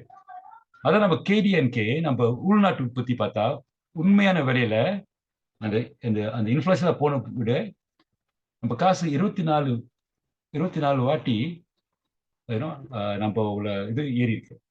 நாட்டுள்ள சொத்து, நாட்டுள்ள செல்வம் 24 வாட்டி. ஒரு சைடுல ஏமாத்தி எடுத்துட்டான். ஆனா அது போக கூட நாட்டுல இருக்கிற காசு பார்த்தா 24 வாட்டி ஏறி இருக்கு கடந்த 50 வருஷத்துல. Next one. ஆனா நம்ம பார்த்தோம்னா ஓகே காஜி சபனா கீழே பாருங்களேன், அந்த காஜி மீடியா பக்கிருஜ ஓகே, அது பார்த்தா சாதாரண மக்களோட சம்பளம் பார்த்தா 1.4 வாட்டி தான் ஏறி இருக்கு. ஒரு 40% தான் ஏறி இருக்கு. ஸோ நீங்க ஒப்பிட்டு பார்க்கலுங்க, உள்நாட்டு உற்பத்தி ஏறினது 24 வாட்டி, நம்ம சம்பளம் ஏறினது 1.4 வாட்டி தான். காசுலாம் எங்க போகுது? இன்னும் பணக்காரங்களுக்கு போகுது, பெரிய பெரிய கம்பெனிக்கு போகுது, தான் நடக்குது. ஸோ நம்ம அரசாங்கம் சொல்லும் போது காசு இல்லை இது செய்யறதுக்கு, பென்ஷன் வர்க்க மாசுக்கு காசு இல்லை, சொக்ஸோ கொஞ்சம் பலப்படுத்துறதுக்கு காசு இல்லை, எல்லாமே காசு இல்லைன்னு காசு இல்லை சொல்லும் போது ஏன் காசு இல்லை? ஏன்னாக்கா இந்த பணக்காரர்களுக்கு நீ ஒரு பெரிய பகுதி எடுத்துட்டு போறாங்க, நீ ஒன்றும் செய்யாம இருக்கிற, பேசாம இருக்கிற, தெரியாம இருக்கிற, காசு இல்லைன்னு சொல்லிட்டு இவ்வளவு காசு இருக்குது. அதான் நம்ம பிஎஸ்எம் அவங்க கூட வாதம், இவ்வளவு காசு இருக்கும் போது ஏன் காசு இல்லைன்னு நீ சொல்ற? இந்த காசு எங்க போகுது? உன் பொறுப்பு, கவர்மெண்ட்ல பொறுப்பு என்னன்னா ஒரு கூட கொஞ்சம் வரி போட்டு அந்த காசை எடுத்து நம்மளுக்கு இதெல்லாம் நம்ம கேட்குறோமா செய்யலாம். ஹாஸ்பிட்டலுக்கு அந்த பட்ஜெட் கொஞ்சம் கூட ஏற்றலாம். ஏன்னோ நம்ம ஹூத்தான் நம்ம காட்டுலாம் போயிட்டு ஏன்னோ சரியாக்குறதுக்கு இன்னும் கொஞ்சம் காசு போடலாம், அதெல்லாம் நம்ம கேட்குறோம். ஆனா காசு இல்லைன்னு சொல்றாங்க. ஓகே, அடுத்தது. ஓகே, இது இன்னொரு கான்செப்ட். இது மார்க்ஸ் இன்னொரு கான்செப்ட் என்ன கொண்டு வந்தாருன்னா, அது என்ன சொல்லுவாங்கன்னா கமோடிஃபிகேஷன்ல. அது என்ன அர்த்தம்னா, மிந்தி பார்த்தா சில வேலைகள், சில தேவைகள் நம்மளே பார்த்துக்குவோம். ஓகே, நம்ம போய் சந்தையில வாங்க அவசியம் இல்லை. ஒரு 50 வருஷம் மிந்தி 1970 பார்த்தீங்கன்னா, மக்கள் கிராமத்துல இருந்து வந்தாங்களா டவுனுக்கு, எஸ்டேட்ல இருந்து வந்தாங்களா டவுனுக்கு, என்ன செய்வாங்கன்னா ஒரு கோசங்க நிலத்துல போயிட்டு அவங்க வீடு சொந்தமா கட்டிடுவாங்க. ஒரு பேங்க் லோன் எடுக்க மாட்டாங்க, ஒரு பெரிய கடன் எடுக்க மாட்டாங்க. சொந்தமா போயிட்டு பழைய பழையெல்லாம் பார்த்து கொஞ்சம் வாங்கிட்டு அவங்க அவங்க ஃப்ரெண்ட்ஸ் வச்சுக்கிட்டு அவங்க அவங்க இந்த மாதிரி கட்டுவாங்க. அவங்களுக்கு ஒரு கடன் இருக்காது. ஆனா என்ன இப்ப என்ன ஆச்சுன்னா, இப்ப எவ்வளவு ஏழையா இருந்தா கூட டவுனுக்கு வந்தா இந்த மாதிரி செய்ய முடியாது. நிலம் இல்லை, கோசக நிலம் இல்லை. எல்லா நிலமும் பார்த்தா கவர்மெண்ட் டெவலப்பருக்கு கொடுத்துருப்பான், அது கவர்மெண்ட்ல ஜிஎல்சி கொடுத்துருப்பான், பிகேஎன்பி கொடுத்துருப்பான். அப்புறம் பிகேஎன்பி தான் அந்த நிலத்தை எடுத்துக்கிட்டு ஜாயின்ட் வெஞ்சர் செய்யும். இந்த மாதிரி வீடு கட்டுறதுக்கு நம்மளுக்கு ரைட்ஸே இல்லை. நம்ம என்ன செய்யணும்னா, இப்ப அடுத்தது இப்ப வீடு வேணும்னா நம்ம போய் டெவலப்பரை பார்த்து ஒரு வீடு வாங்கணும். ஓகே, டெவலப்பர் பார்த்தா கூட அந்த வீடு நிலத்தை வாங்குறதுக்கு ஸ்டேட் பிகேஎன்பில இருந்து அந்த நிலத்தை வாங்கணும். அந்த விலை பார்த்தா சரியான விலையா இருக்கும். 1 லட்சம் வெளி, 2 லட்சம் வெளி. ஒரு 2 லட்சம் வெளி உள்ள வீட்டுக்கு பாத்தீங்கன்னா, நம்ம 30 வருஷம் நம்ம கடன் எடுத்தோம் கட்டுறதுக்கு பேங்க்ல இருந்து, நம்ம ஒரு மாசம் 800 வெளி கட்டணும். 2 லட்சத்துக்கு 30 வருஷம் கடன், நம்ம 800 வெளி கட்டணும் ஒவ்வொரு மாசம். அப்படின்னா நம்ம எடுக்கிற பாருங்க, நம்ம என்ன பார்த்தோம்னா 50 வருஷத்துல பார்த்தா நம்ம கிடைக்கிற சம்பளம் ஒரு 40% தான் ஏறிச்சு, ரொம்ப ஏறல. நம்ம நாட்டில் உள்ள செல்வம் அவ்வளவு ஏறிச்சு, நம்ம சம்பளம் பார்த்தா ஒரு 40% ஏறிச்சு. ஆனா அதே டைம்ல இப்ப மிந்தி பார்த்தா நம்மளே வீடு கட்டிக்கலாம். இப்ப பார்த்தா நம்ம கஷ்டப்பட்டு வீடை வாங்கி மாசம் 800 வெள்ளி கட்டணும். ஓகே, 2 பேரு வேலை செஞ்சாங்கன்னா, ஸ்கூல் கிளீனர் வேலை செஞ்சாங்கன்னா அவங்க சம்பளம் பார்த்தா 3000 கூட வராது. சொக்ஸோ இதெல்லாம் வெட்டி பார்க்கும் போது 3000 கூட வராது.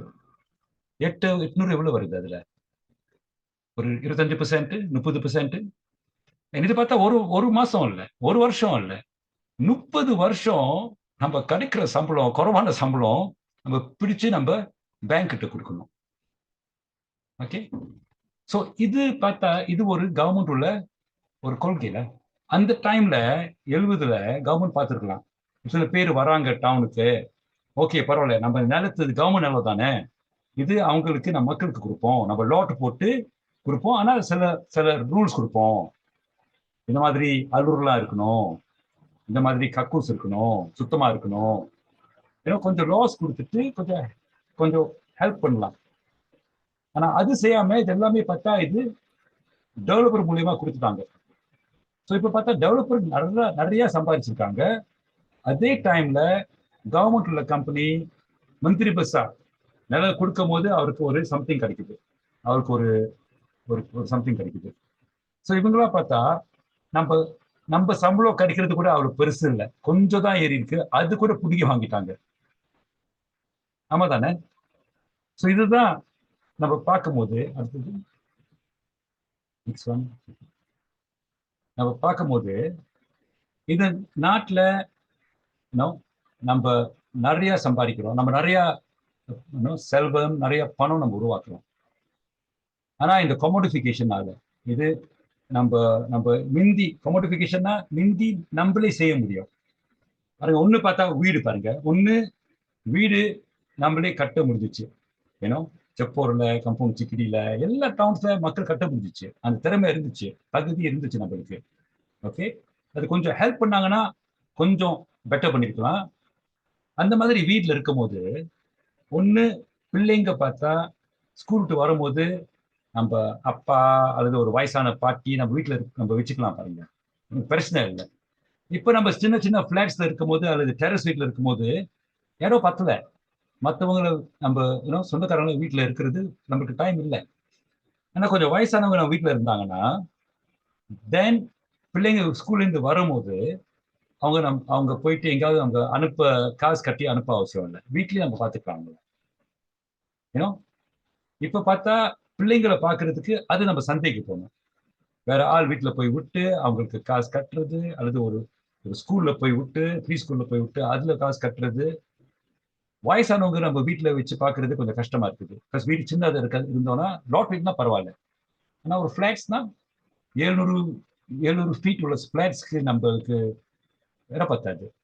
ஸோ நம்ம வயசானவங்களுக்கு பார்த்தா ஹோமுக்கு அனுப்பணும், ஹோமில் பார்த்தா நம்ம காசு கட்டணும், குறைஞ்சபட்சம் ஒரு 1000 வெள்ளி 1500 வெள்ளி கட்டணும். ஸோ இதெல்லாம் பார்த்தா அந்த கொமோடிஃபிகேஷன்லாம் நம்மளே செய்யற வேலை நம்மளே செய்ய முடிய இதெல்லாம் அந்த அந்த அந்த சக்தியை அவங்க வாங்கிட்டாங்க. ஓகே, அடுத்தது போவோம். ஓகே, ஸோ இதான் ஒரு ஸ்லைட்ல பார்த்தீங்கன்னா இது எல்லாமே இதுல இருக்குது. ஒன்று ஏன்னு காமிக்கிறேன். அது ஏ பார்த்தீங்கன்னா அந்த பெரிய பெரிய முதலாளி நம்ம முதலாளியை கொஞ்சம் புரிஞ்சு ஜாமான்கள் பார்த்தா குறைவான விலைக்கு வாங்கிட்டு போறாங்க. ஸோ இது மூலியமா பார்த்தா நம்ம உள்ள போட்ட உழைப்பு நேரா அமெரிக்கா உள்ள கம்பெனி, யூரோப்பா உள்ள கம்பெனிக்கு போயிடுது. அது நம்ம நாட்டில் கூட இல்லை. ஓகே, பிஏ பார்த்தீங்கன்னா நம்ம முதலாளி பார்த்தா நம்ம தொழிலாளர்களுக்கு ரொம்ப குறைவான சம்பளம் கொடுத்துக்கிட்டு அந்த இதை புரிஞ்சிருக்கிறாரு.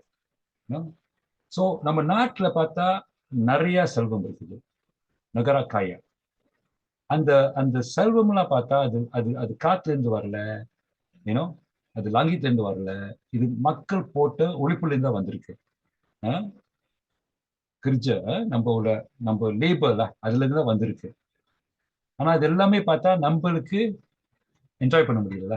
எல்லாமே நம்ம நாட்டுள்ள தொழிலாளர் முதலாளிக்கு போகுது அல்லது நேரா வெளியூருக்கு போகுது.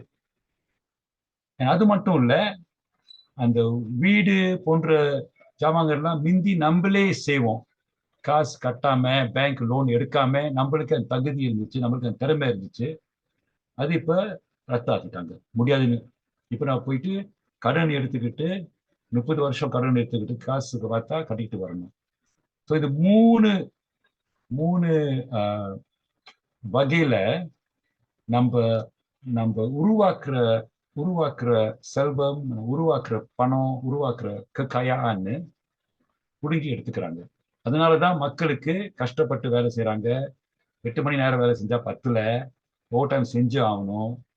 நினைக்கிற எல்லா குடும்பத்துக்கு கடன் இருக்கும், கடன் பார்த்தா தலைக்கு மேல இருக்கும். ஸோ பேச நான் சொல்றதுன்னா இதெல்லாம் அவசியம் இல்லையே. இது பார்த்தா நம்ம ஏழை நாட்டிலேயே இவ்வளவு இவ்வளவு பணம் நம்ம உருவாக்குறோம், இவ்வளவு செல்வம் நம்ம உருவாக்குறோம். ஆனா இந்த மாதிரி நம்மள ஏமாத்தி இவ்வளவு குறைவா கொடுக்கறது இது டூ மச்லா. யூனோ, சுண்டல் பண்ணா கொஞ்சம் சுண்டல் பண்ணா பரவாயில்ல. எனக்கு இது பார்த்தா சரியான சுருண்டல். யூனோ, அளவுக்கு மீறி சுருண்டல். யூனோ, சாதாரண பிஎஸ்எம் என்ன சொல்றதுன்னா, மக்கள் எல்லாம் சேரணும். மக்கள் எல்லாம் ஒன்னா சேர்ந்தாதான் நம்ம தட்டி கேட்க முடியும். ஆனா என்னன்னா, அவங்க ரொம்ப பண்டைய ஆரம்பத்துல இருந்து 1950 இருந்து பிரிட்டிஷ்காரங்க ஆரம்பிச்சுட்டாங்க நம்மள பிரிச்சு. நீ நீ இந்த இனம், நீ அந்த இனம்னு பிரிச்சு வச்சு இப்ப நம்ம இனத்துலதான் நம்ம பாக்குறோம் மெயினா. அடுத்த சைடுக்கு வாங்க, நெக்ஸ்ட் டைம். நம்ம இப்ப என்ன பார்த்தா நம்ம இனத்துல நம்ம பாக்குறோம். ஏன்னோ அந்த அது அப்பப்ப அவங்க தூண்டி விடுவாங்க, கிள்ளி விட்டு சண்டை போட விடுவாங்க. ஓ, உங்க தமிழ் ஸ்கூல்ல நிப்பாட்ட போறேன், ஏன்னோ அந்த மாதிரி கொண்டு வாங்க. அத பேச என்ன பாக்குதுன்னா, நம்ம மக்கள் எல்லாமே ஒன்னா கொண்டு வந்தாதான், எல்லா இன்னும் உள்ள மக்கள் ஒன்னா கொண்டு வந்தாதான் இது நம்ம தட்டி கேட்க முடியும். பிகாஸ் இந்த மாதிரி உள்ள வாதம் இப்ப நான் பேசினது, கடந்த 30 நிமிஷம் நான் பேசினது எவனும் பேச மாட்டான். பிஏன்னா பிஏன்னா பிஹெச்ஆ எவனுமே பேச மாட்டான். இவ்வளவு காசு, இவ்வளவு செல்வம் நம்ம நம்ம உருவாக்குறோம், நம்ம உழைப்புனால இவ்வளவு வருது, நம்ம கையில வருது இவ்வளவு குறைவா இருக்குது, அது கூட ஏமாத்தி வாங்குறாங்கன்னு அது யாரு பேசுறா? நம்ம கட்சி தான் பேசுறோம். ஆனா நம்ம பேசினா கூட அது போய் மக்களுக்கு போய் சரியா போய் சேரல. பிகாஸ் மத்த கதையை கொண்டு வந்துகிட்டு, யூனோ, மதம் இன்னும் கொண்டு வந்துகிட்டு அது ஒரு பெரிய ஒரு எப்படி சொல்றது, ஒரு காமெடியா, ஒரு சர்க்கஸ் மாதிரி அதுதான் ஓடுது. ஃபேஸ்புக் பாத்தீங்கன்னா, ஏன்னோ டிக்டாக் பாத்தீங்கன்னா அதுதான் மெயினா அங்க ஃபோக்கஸ் வருது. இந்த மாதிரி உள்ள கருத்துக்கள் எடுத்து நம்ம பொருளாதாரம் எப்படி இருக்குது, நாட்டுல பார்த்தா இவ்வளவு செல்வாக்கு இருக்குது, இது எங்க போகுது, ஏன் நம்ம கிட்ட கொஞ்சம் கூட வரல, அதெல்லாம் பேசுறது அதுதான் நம்ம செய்யணும். இதுதான் நம்ம ஒரு வேலை இல்ல. இது கொண்டு வந்து ஒரு மக்கள் உள்ள எப்படி கூட்டணி, மக்களோட இது கொண்டு கோசா ராயா கொண்டு வந்தாதான் இது நம்ம தீக்க முடியும். இதுதான் பிஎஸ்எம் உள்ள வேலை இல்ல. Anything else Karthik? இன்னும் இருக்குதா? அவ்வளவுதான் நினைக்கிறேன்.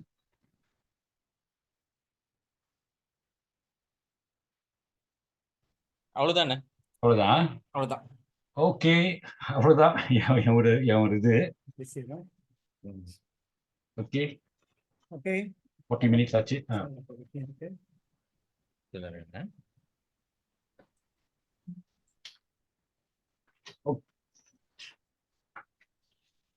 ஓகே ஓகே நினைக்கிறேன் ஒரு 1 மணி நேரம் இருக்கும் நினைக்கிறேன். டாக்டர் குமார் வந்து நினைக்கிறேன் இந்த மார்க்சிஸ்டிய பொருளாதாரத்தை பத்தி நினைக்கிறேன் ரொம்ப தெளிவா நினைக்கிறேன் கொடுத்துருக்காரு. 818 இருந்து ஓகே கால்மாஸ் அந்த காலகட்டத்திலே சொல்லியிருக்காரு. இன்னும் தொழிலாளியை வந்து ஏமாத்துறாங்க முதலாளி அப்படின்னு. இப்போ கூட அது நடக்குது. இப்போ வரைக்கும் அது ஓய்வே இல்லை. ஏன்னா இது முதலாளியோட ஆட்சி முறையில் அப்படிதான் நடக்கும். அது நினைக்க ரொம்ப தெளிவா சொல்லியிருக்காரு. அப்படின்னா என்ன வந்து அவர் இதுல சொல்றதுல வந்து என்ன நம்மளுக்கு வந்து பார்க்க தோன்றுதுன்னா, தொழிலாளிகளாம் ஒன்று கூடணும், தொழிலாளிகளாம் தெளிவா ஆகணும், நம்மளோட உரிமைகளை தட்டி கேட்கணும். அதெல்லாம் இந்த முதல்ல என்ன இந்த மார்க்சிஸ்டிய பொருளாதார ஆட்சி வந்து மார்க்சிஸ்டிய பொருளாதாரம்னா இப்படிதான் இதான். ஆனால் நம்ம என்ன வந்து பார்க்கணும்னா தொழிலாளிங்க ஒன்று கூடணும். நானா நம்ம நாட்டில் பார்த்தீங்கன்னா உண்மையா இந்த இன ரீதியில வந்து மக்களை தொழிலாளிகளே பிரிச்சு வச்சிருப்பான். ஒரு கம்பெனி உள்ளுக்கு போனாலே நினைக்கிறேன் இப்படிதான். அங்க வந்து குரூப்பா பிரிச்சிருவான். இந்த குரூப் அவங்க சைட் இருக்கும், அந்த குரூப் தொழிலாளி சைட் இருக்கும். இப்படி தொழிலாளிகளை ஒன்று கூடவே விட மாட்டான். ஸோ இதெல்லாம் வந்து நடைமுறை வாழ்க்கையில இப்ப கூட இருக்கு, நம்மளுக்கே தெரியுது. அதனால வந்து நினைக்கிறேன் ஒரு அருமையான ஒரு நினைக்கிறேன் ஒரு விளக்கம் கொடுத்திருக்காரு டாக்டர் குமாருக்கு வந்து நம்ம நன்றி சொல்றோம் இந்த வேலையில. தொடர்ந்து தோழர்கள் எல்லாரும் வந்து நீங்க யாருக்கும் கேள்வி கேட்கணும்னு தோன்றுச்சுன்னா தயவு செஞ்சு ஸ்பீக்கர் ஆன் பண்ணிட்டு நீங்க கேட்கலாம்.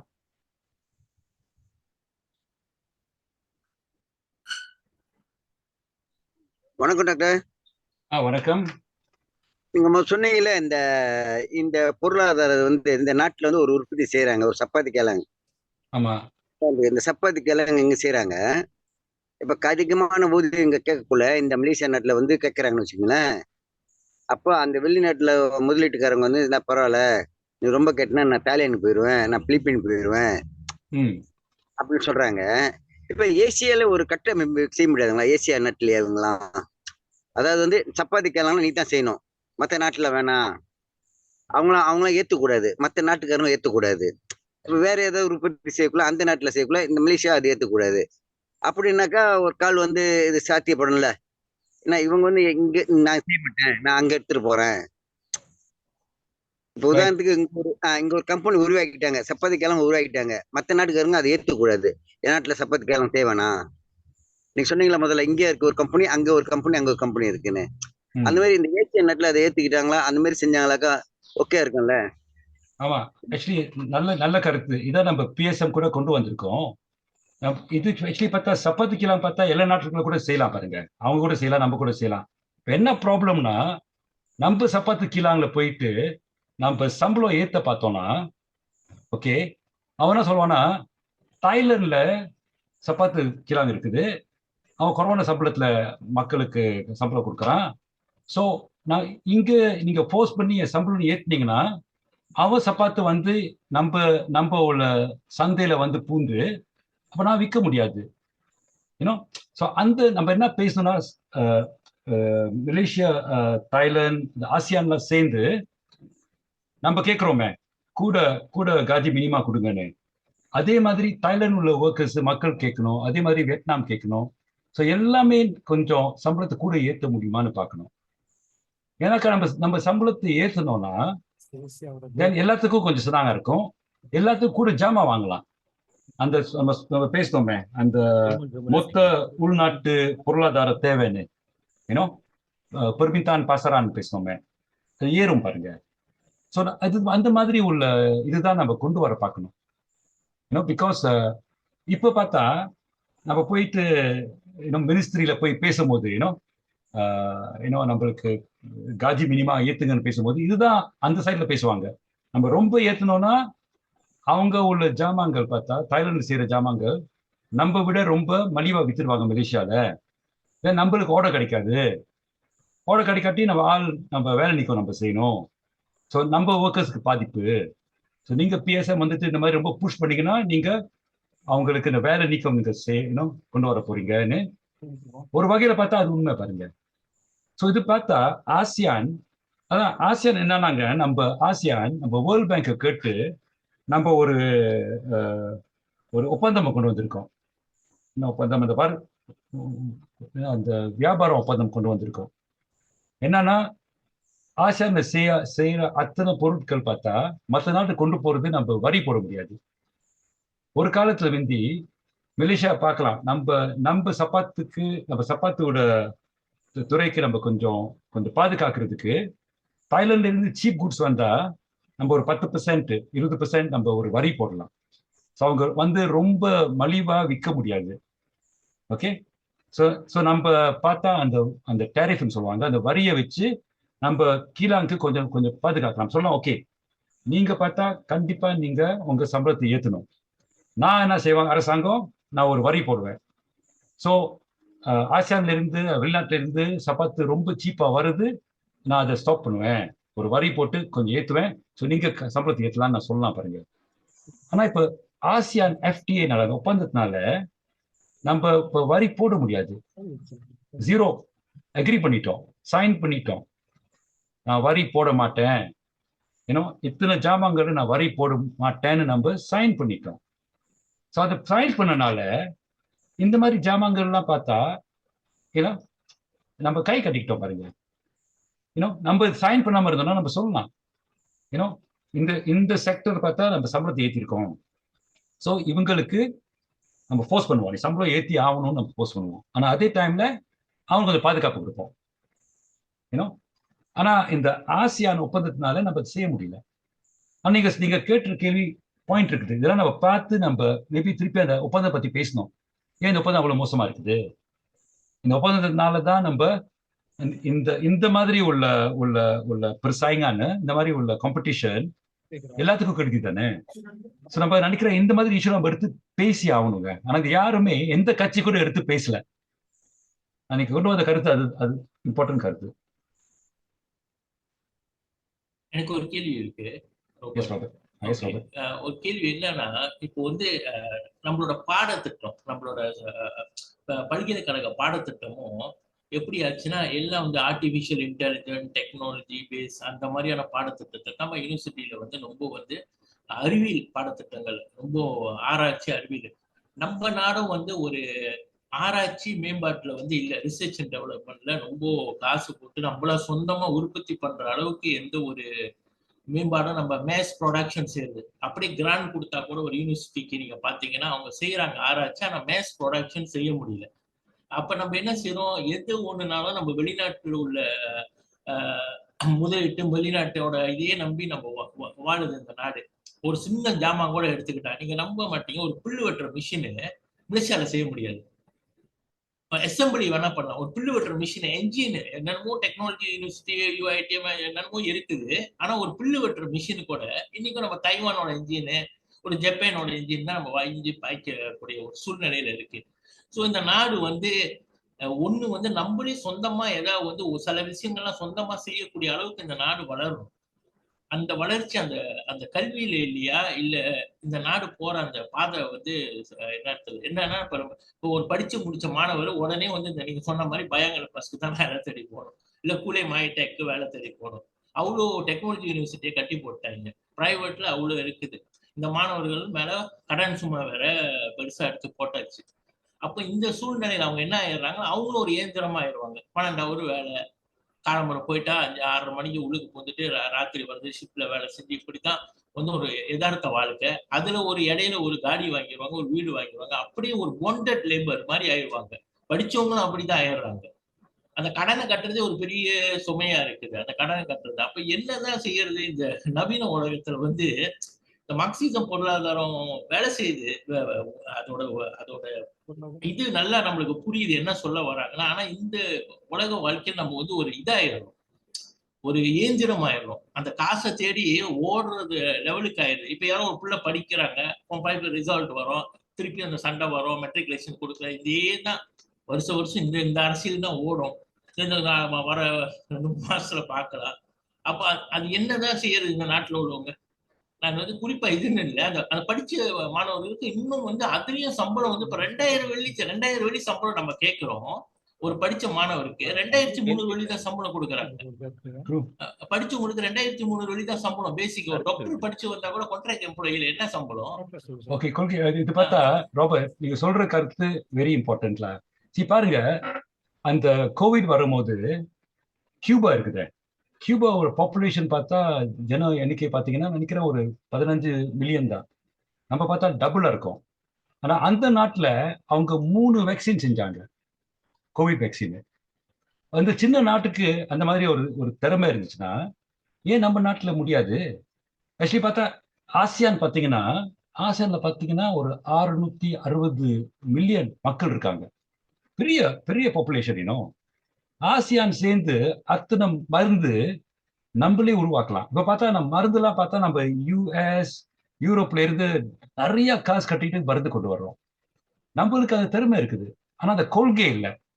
அந்த கொள்கையை நம்ம ஒரு இண்டிபெண்டா நம்ம சொந்த காலில் நின்று நம்ம செய்ய முடியும்னு நம்ம என்ன செய்யலாம்னா, நம்ம ஆசியான்லயே நம்ம பிரிச்சு கொடுக்கலாம். இந்தோனேஷியா இந்த இத்தனை மருந்து நீ செய்யு, தாய்லாந்து நீ இது செய்யு, நம்ம ஆன்டிபயோட்டிக் செய்யறோம், நீ இது ஹார்ட் மெடிசன். ஸோ நம்ம செஞ்சுக்கிட்டு நமக்குள்ள நம்ம வித்துக்கலாம் பாருங்க. ஸோ எல்லாத்துக்கும் இந்த மார்க்கெட் பார்த்தா, ஆனா நம்ம ஒரு வரி போடுவோம். மற்ற மருந்து உள்ள வருது, வெளியூர் நாட்டு மருந்து வருது, நம்ம ஒரு வரி போட்டு இந்த மார்க்கெட்டை ப்ரொடெக்ட் பண்ணிட்டு இங்க உள்ள மக்களோட திறமையை நம்ம வளர்க்கணும். ஏன்னா நம்மளே ரிசர்ச் பண்ணிக்கிட்டு, பிகாஸ் இப்ப பார்த்தா நம்ம அந்த மருந்து வெளியூர் மருந்து வாங்கும் போது அவங்க அதை பேட்டன் பாய்க்கிறாங்க. பேட்டன் பாய்ச்சிக்கிட்டு ஒரு 1000 மடங்கு கூட சார்ஜ் பண்றாங்க. ஏன்னா எனக்கு தான் அந்த லைசன்ஸ் இருக்குதுன்னு போட்டுக்கிட்டு நல்லா நம்மளை திட்டுறாங்க தெரியுமா? ஸோ இது பார்த்தா இந்த மாதிரி கொள்கையை பார்த்தா ஆசியான்ல கொண்டு வந்து நம்ம செய்யணும். நீ சொன்னீங்களே அந்த புல்வெட்டுற machine, bus, tractor, why not ஆசியான்ல செஞ்சோம்னா நம்மளுக்கு அந்த எக்கானமி ஆஃப் ஸ்கேல் இருக்கும். பிகாஸ் ஜஸ்ட் கொஞ்சம் செய்யறது பார்த்தா அது ஒவ்வொரு யூனிட் கொஞ்சம் எக்ஸ்பென்சிவா இருக்கும். ஆனா கொஞ்சம் நம்ம மேஸ் ப்ரொடியூஸ் பண்ணோம்னா அந்த அந்த அந்த யூனிட் காஸ்ட் குறையும். மலிவா இருக்கும். ஸோ இது பார்த்தா நம்ம மேபி ஆசியான்ல இந்த மாதிரி கொஞ்சம் கொண்டு வந்து ஷேர் பண்ணிக்கிட்டு செஞ்சோம்னா நம்ம ஆசியா நம்ம வளர்க்கலாம் பாருங்க.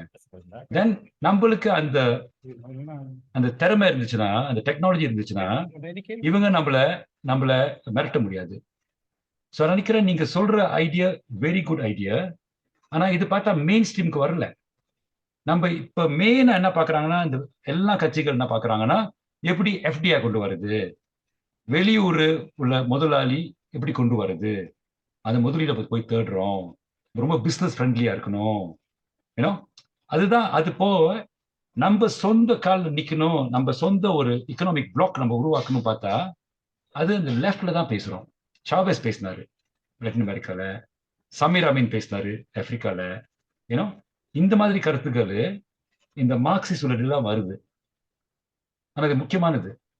இது பார்த்தா நம்ம மேபி யங் பீப்புளுக்கு நம்ம பேசினா அவங்களுக்கு அது லாஜிக் தெரியும் அவங்களுக்கு. நம்மளுக்கு திறமை இருக்குது சார் செய்யறதுக்கு. ஓகே, வேற யாருக்கும் கேள்வி இருக்கா? சொல்லுங்க ப்ளீஸ். கேள்வி வாய்ப்புகள் கொடுக்கப்படும். யாரும் கேட்க போறீங்களா? I have one question. Uncle, Veni. Hello. Okay very okay very go ahead. Hi, Uncle. Actually, இப்ப economic marxism நம்ம PSM பார்ட்டில என்ன what you want to do? இப்ப நம்ம ஆட்சி பிடிச்சிட்டோம்னா இல்ல ஆட்சி பிடிச்சிட்டாலும் என்ன நம்ம எக்கனாமிக் மார்க்சிசம் வந்து செய்ய போறோம், நம்மளோட இருக்கல அந்த ஸ்ட்ராட்டஜி அதுக்கு. ஓகே அது ஒரு okay labour of industry Labour Party அது. Okay class. ஓகே அது ஒரு முக்கியமான ஒரு கேள்வி. பிகாஸ் ஆக்சுவலி பார்த்தா இப்ப நம்ம மக்களுக்கு கிடைக்கிறது ரொம்ப குறைவு. நம்ம இவ்வளவு செல்வம் இவ்வளவு கையான் உருவாக்குறோம், மக்களுக்கு போறது ரொம்ப குறைவு. நம்ம என்ன செய்யணும்னா அது நம்ம எப்படி படிப்படியாக மக்களுக்கு கூட கொடுக்கறது நம்ம பார்க்கணும், எப்படி செய்ய முடியும்னு. ஆக்சுவலி பார்த்தா இந்த சிஸ்டம் பேசணும், இம்பீரியலிசம், இந்த ஏகாதிபதியம் பார்த்தோமே, அது உருவாக்குறது பார்த்தா ஒரு 300 இயர்ஸ்ல வந்திருக்கு. ஸ்டெப் பை ஸ்டெப் அவங்க பில்ட் பண்ணியிருக்காங்க. ஸோ நினைக்கிறேன் நம்ம மக்கள் கிட்ட நம்ம சொல்ல முடியாது, இன்னைக்கு நம்ம ஜெயிக்கிறோம் நாளைக்கு நம்ம சோசியலிசம் கொண்டு வரோம்னு அப்படி பேச முடியாது. ஏன்னா இது ஒரு ப்ரோசஸ், ஒரு டைம் எடுக்கும்.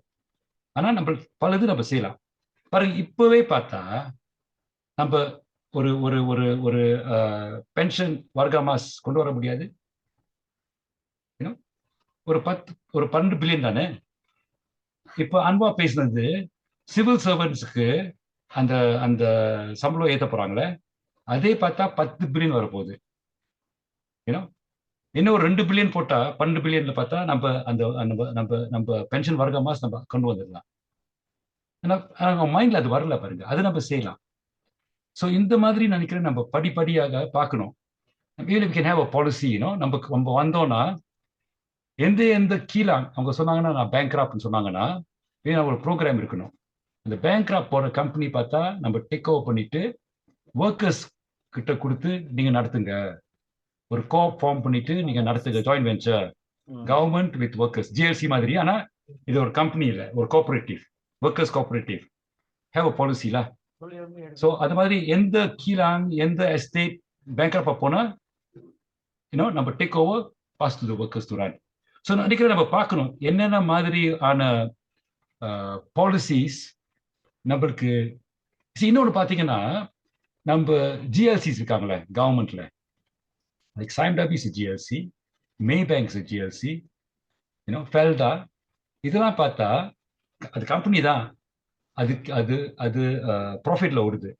ஆனால் இருந்தாலும் அந்த தோஸ் கம்பெனிஸ் கவர்மெண்ட் கண்ட்ரோல்டு. நம்ம ஐடியாஸ் கொண்டு வரலாமே. ஆல் ஜிஎல்சிஸ் பார்த்தா நீங்க கண்டிப்பா மினிமம் வேஜ் நீங்க ஏற்றணும். ஆல் ஜிஎஸ்டிஸ் பார்த்தா நீங்க ஒரு யூனியன் ஃபார்ம் பண்ண விடணும். ஆல் ஜிஎஸ்டிஸ் பார்த்தா உங்க போர்ட் ஆஃப் டைரக்டர்ஸ்ல 1 டைரக்டர் பார்த்தா ஒர்க்கர்ஸ் எலெக்ட் பண்ணி அனுப்பணும். ஜிஎஸ்டி கொண்டு அண்டர்ஸ் வச்சுக்கலாம்னா நம்ம இப்போ பார்த்தா நம்ம நாட்டை பிடிக்கிறது கிட்ட வரல. நாட்டை நம்ம பிடிச்சோம்னா GLCs are under our control, okay? So GLCs எப்படி நம்ம யூஸ் பண்ண போறோம்?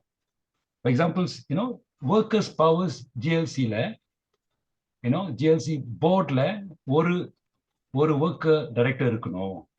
அந்த so we must think of எப்படி நம்ம இப்போ உள்ள சிச்சுவேஷன்ல சூழ்நிலையத்தில் நம்ம சோஷலிஸ்ட் எப்படி வேலை செய்ய போறோம்னு நம்ம பிளான்ஸ் போடணும்.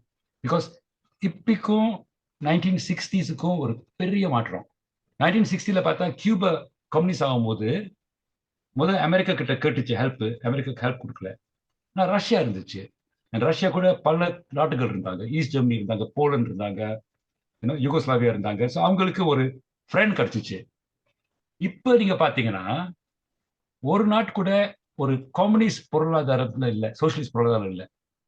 எல்லாம் ரஷ்யா கூட பார்த்தா கேபிட்டலிஸ்டா தான் இருக்குது. சைனா பார்த்தீங்கன்னா பொருளாதாரம் கேபிட்டலிஸ்ட். ஆட்சி பார்த்தா கம்யூனிஸ்ட் பார்ட்டி தான் ஆட்சியில் இருக்கான். ஆனா எக்கானமி பார்த்தீங்கன்னா கேபிட்டலிஸ்ட் எக்கானமி. ஸோ நிலைமை மாறி இருக்கு. ஸோ நம்ம 1960 கியூபா செஞ்சது நம்ம எடுத்து இப்ப நம்ம காப்பி பேஸ்ட் பண்ண முடியாது. நிலைமை மாறி இருக்கு. ஆனா நம்ம எப்படி இந்த காலகட்டத்துல நம்ம எப்படி சிச்சுவேஷன் நம்ம ஹேண்டில் பண்ண போறோம்? ஸோ அந்த மாதிரி உள்ள கேள்விகள் நினைக்கிறேன். இது பார்த்தா நம்ம ரொம்ப சீரியஸா உட்காந்து பேசணும். பிகாஸ் நம்ம இது மாதிரி பிளான் பண்ணி வராம இருந்தோம்னா அப்புறம் நம்ம தப்பி தவறி பவருக்கு வந்தோம்னா நம்மளுக்கு சமாளிக்க முடியாது. Because you don't have any working plans. So we must have அந்த மாதிரி நம்ம பிளானிங் நம்ம செய்யணும். சொல்ல முடியலையே. ஓகே, வாயில சொல்லிட்டு ஒண்ணுமே செய்ய முடியாது. ஓகே. மத்த கேள்விகள், வேற கேள்விகள்? வேற யாரு? பிரிச்சாம்ல குரூப்பா உட்காந்து பாத்துக்கிட்டு இருக்காங்க. எது கேள்வி இருக்கா? அம்பிகா சொல்லுங்க, வேமா சொல்லுங்க. இல்லையா சுகுன்னு? இல்லையாமா?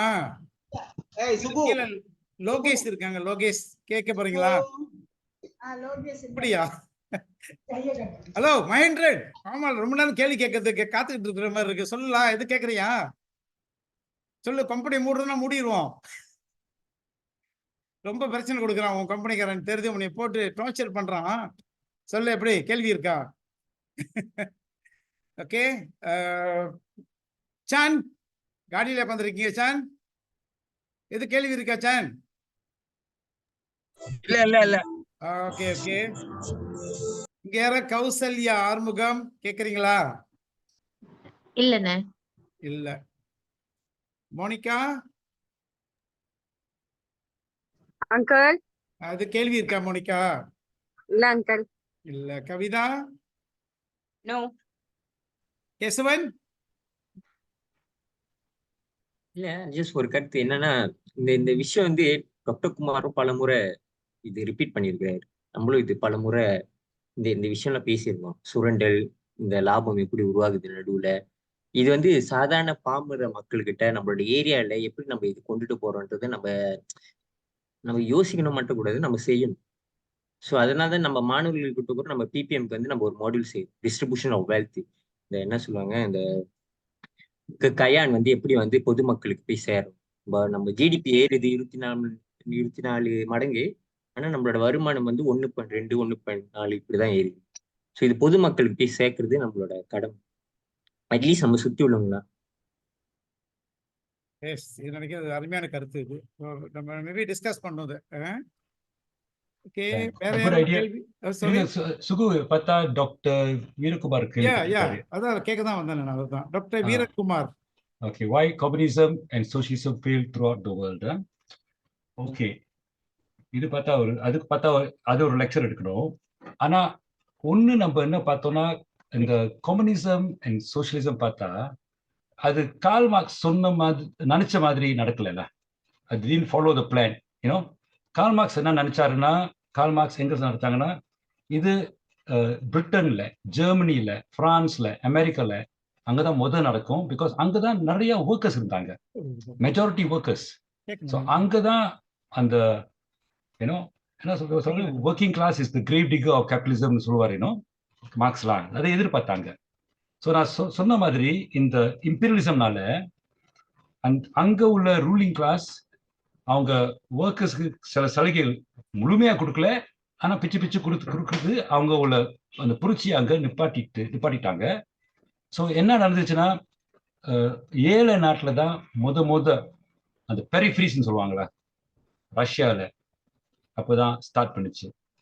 அண்ட் அந்த டைம்ல நீங்க ஒப்பிட்டு பார்க்கும்போது ரஷ்யாவும் ஜெர்மனி, ரஷ்யாவும் இங்கிலாந்து நம்ம ஒப்பிட்டு பார்க்கும்போது Russia very weak, economy very weak. So அவ்வளவு வீக்கா இருக்கும் போது வச்சுக்கலாம், நீங்க ஒரு ரஷ்யால நீங்க லெனின் உங்க டீம்லாம் வரீங்க, நீங்களாம் வந்து நாட்டை பிடிக்கிறீங்க. நீங்க நாட்டை அந்த ப்ரொடக்டிவ் அந்த எப்படி சொல்றது அந்த ப்ரொடக்ஷனை நீங்க பில்ட் பண்ணணும். ஓகே, ஸோ அந்த ப்ரொடக்ஷனை build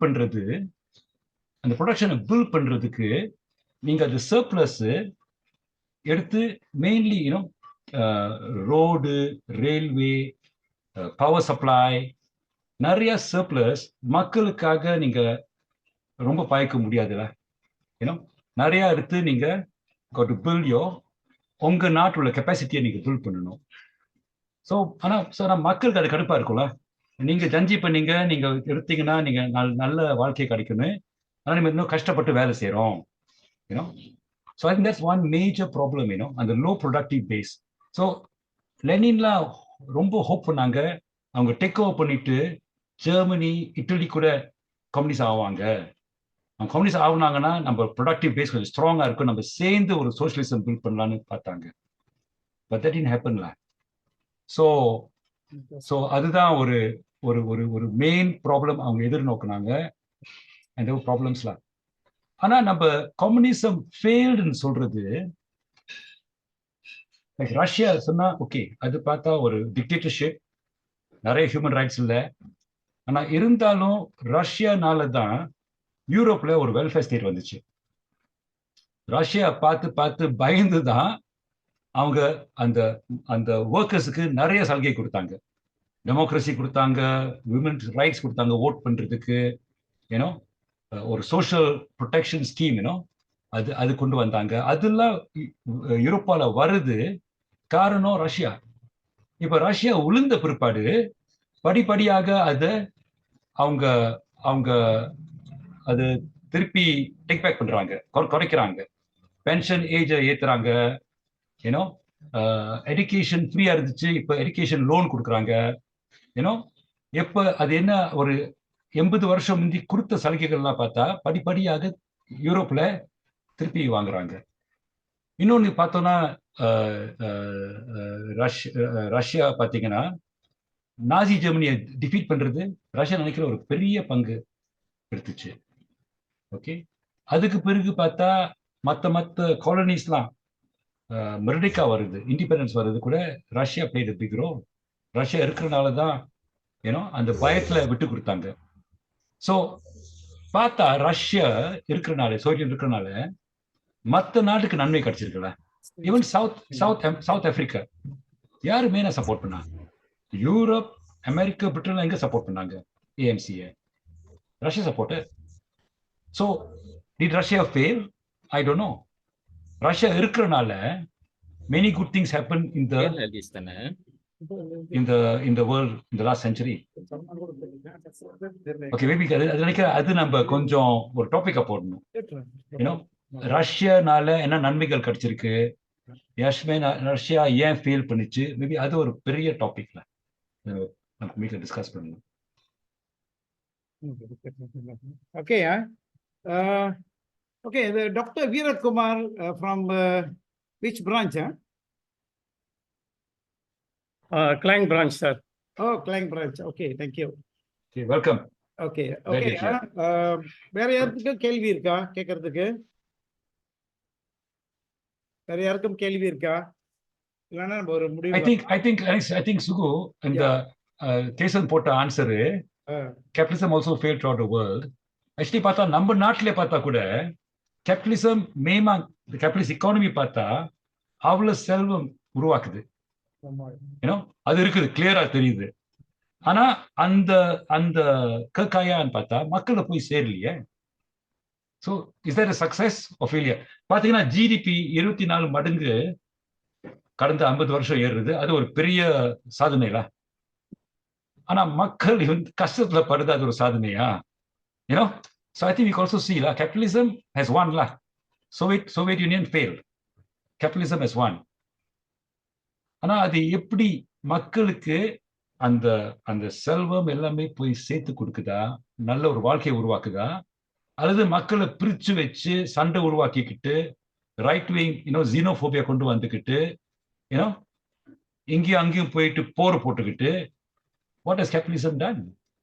So I think that is what we got to see lah. Okay, வணக்கம் சுகு. சொல்லுங்கண்ணே. இப்ப டாக்டர் இவ்வளவு நேரம் வந்து போதனை கொடுத்தாரு. அதாவது ஒரு சிலர் வந்து மோட்டிவேஷன் சொல்லிட்டு 200 250 வாங்குவாங்க. எல்லாம் 1 கோடி வாங்க, நாங்க மோட்டிவேஷன் கொடுக்குறேன்னுவாங்க, சித்தாந்த பயிற்சி மாதிரி. ஆனா இது 1000 வெள்ளி கொடுத்தா கூட நமக்கு கிடைக்காது, அவரு சொன்ன விளக்கங்க. அதனால இப்ப வந்து நம்ம குழுமத்தில் அதை பேசுறவங்களே தான் நம்ம கேட்டுக்கிட்டு இருக்கோம் அவ்வளவு காலமா. இப்போ ஒரு சில இடத்துல வந்து இப்ப ஒரு உதாரணத்துக்கு பாக்கறசால ஒரு 100 பேர் இருக்கிற மாதிரி, இல்ல 200 பேர் பெரிய அளவுல ஒரு மீட்டிங் பண்ணி இந்த மாதிரி ஒரு கருத்து சொன்னா நல்லா இருக்குமா? ஏன்னா நமக்குள்ள தானே தெரியுது, வெளியே போட்டு போக முடியாது. ஏன்னா டாக்டர் சொல்லக்குள்ள ஒவ்வொன்று வந்து ரொம்ப மனசு கஷ்டமா இருக்கு. இந்த தொழிலாளி வந்து இந்த நாட்டுல வந்து எப்படி புழிஞ்சுக்கிட்டு இருக்கானுங்க. இந்த கம்யூனிஸ்ட் சித்தாந்தம் வந்து எவ்வளவு நல்ல வேல்யூ உள்ளது தெரியுங்களா? அப்ப அது ரொம்ப ஏமாத்திட்டு சொல்ல மனசு ரொம்ப கஷ்டமா இருக்கு. இவ்வளவு பணத்தை கொள்ளடிக்கிறானுங்க, நமக்கு வந்து கிடைக்க மாட்டுது. இப்ப வெளிப்படையா எல்லாத்துக்கும் எல்லாத்தையும் தெரியும், நமக்குள்ள பேசிக்கிட்டு இருக்காது. அந்த மாதிரி ஒரு ஏற்பாடு பண்ணா நல்லா இருக்கும்னு நினைக்கிறேன். இல்லண்ணே, நீங்க வந்து உதாரணத்துக்கு இப்ப சவங்கான், இப்ப நீங்க பகன் சிறை வந்து ஏதோ இந்த மாதிரி ஒரு இந்த பொருளாதாரத்தை பத்தி ஏதோ ஒரு கூட்டம் ஏற்பாடு செய்யணும்னு முடிவு பண்ணீங்களா? சவங்கான் மெம்பர்ஸ் வந்து சவங்கான் மெம்பர்ஸ், அவங்க ஃபேமிலி மெம்பர்ஸ் அப்படி கூப்பிட்டு ஒரு 20 பேர் கூப்பிடுங்க, நம்ம உட்காந்து பேசலாம், அதெல்லாம் பிரச்சனை இல்லை. ஆனா நீங்க சவங்கான்ல வந்து இதெல்லாம் ஏற்பாடு செஞ்சுட்டு பிறகு நம்ம முடிவு பண்ணுவோம். அதெல்லாம் பாலு, நல்ல ஐடியா பாலு, நல்ல ஐடியா. இது மாதிரி செஞ்சீங்கன்னா கண்டிப்பா நம்ம ஆள் அனுப்ப முடியும். நான் வரலாம், நான் வராட்டி கூட மேபி கார்த்திக் வரலாம், ராணி வரலாம். நம்ம வந்து இதெல்லாம் நம்ம டிஸ்கஸ் பண்ணலாம் எடுத்து. பிகாஸ் மேபி நம்ம பேசணும்னா நம்ம மார்க்ஸ் காமிச்சிட்டு ரெடி காமிச்சிட்டு நம்ம பேசுவோம்ல. பொதுமக்கள் கிட்ட பேசணும்னா மேபி அந்த மாதிரிலாம் அவ்வளவு காமிக்காம, ஆனா அந்த கருத்துக்களை நம்ம சொல்லலாம், கருத்துக்களை எடுத்து சொல்லலாம். சம்பளம் எப்படி இருக்குது, எவ்வளவு செல்வம் இருக்குது நாட்டுல, அது எங்க போகுதுன்னு நம்ம எடுத்து நம்ம சொல்லலாம். மேபி நம்ம ஸ்டைல் கொஞ்சம் மாறும்ல, கொஞ்சம் மாறும். ஆனா அதே கருத்துக்கள் நம்ம சொல்லலாம். ஸோ நீங்க ஒரு ஏற்பாடு செஞ்சீங்கன்னா ஒரு 15 பேருக்கு வந்தா கூட ஓகே. எந்த பிரான்ச் இந்த மாதிரி செஞ்சீங்கன்னா நம்ம வரலாம், அது பிரச்சனையே இல்லை. ஓகே, மெம்பர்ஸ் எல்லாரும் ப்ளீஸ் அந்த வீடியோ ஓப்பன் பண்ணுங்க. நம்ம வந்து ஒரு ஸ்கிரீன்ஷாட் பண்ணோம். ப்ளீஸ் எல்லாரும் ஓப்பன் பண்ணுங்க வீடியோ.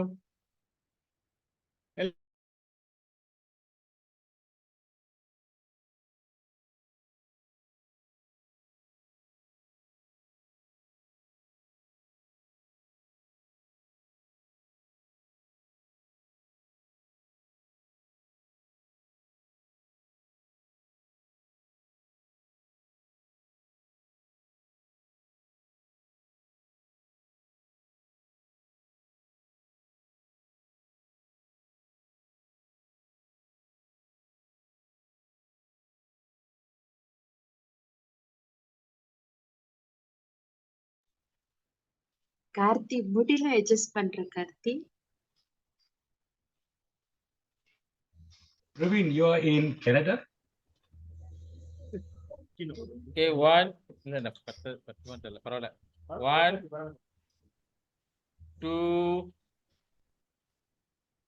3.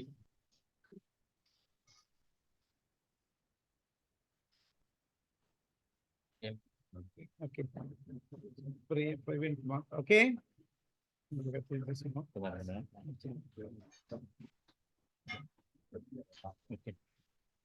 ஓகே.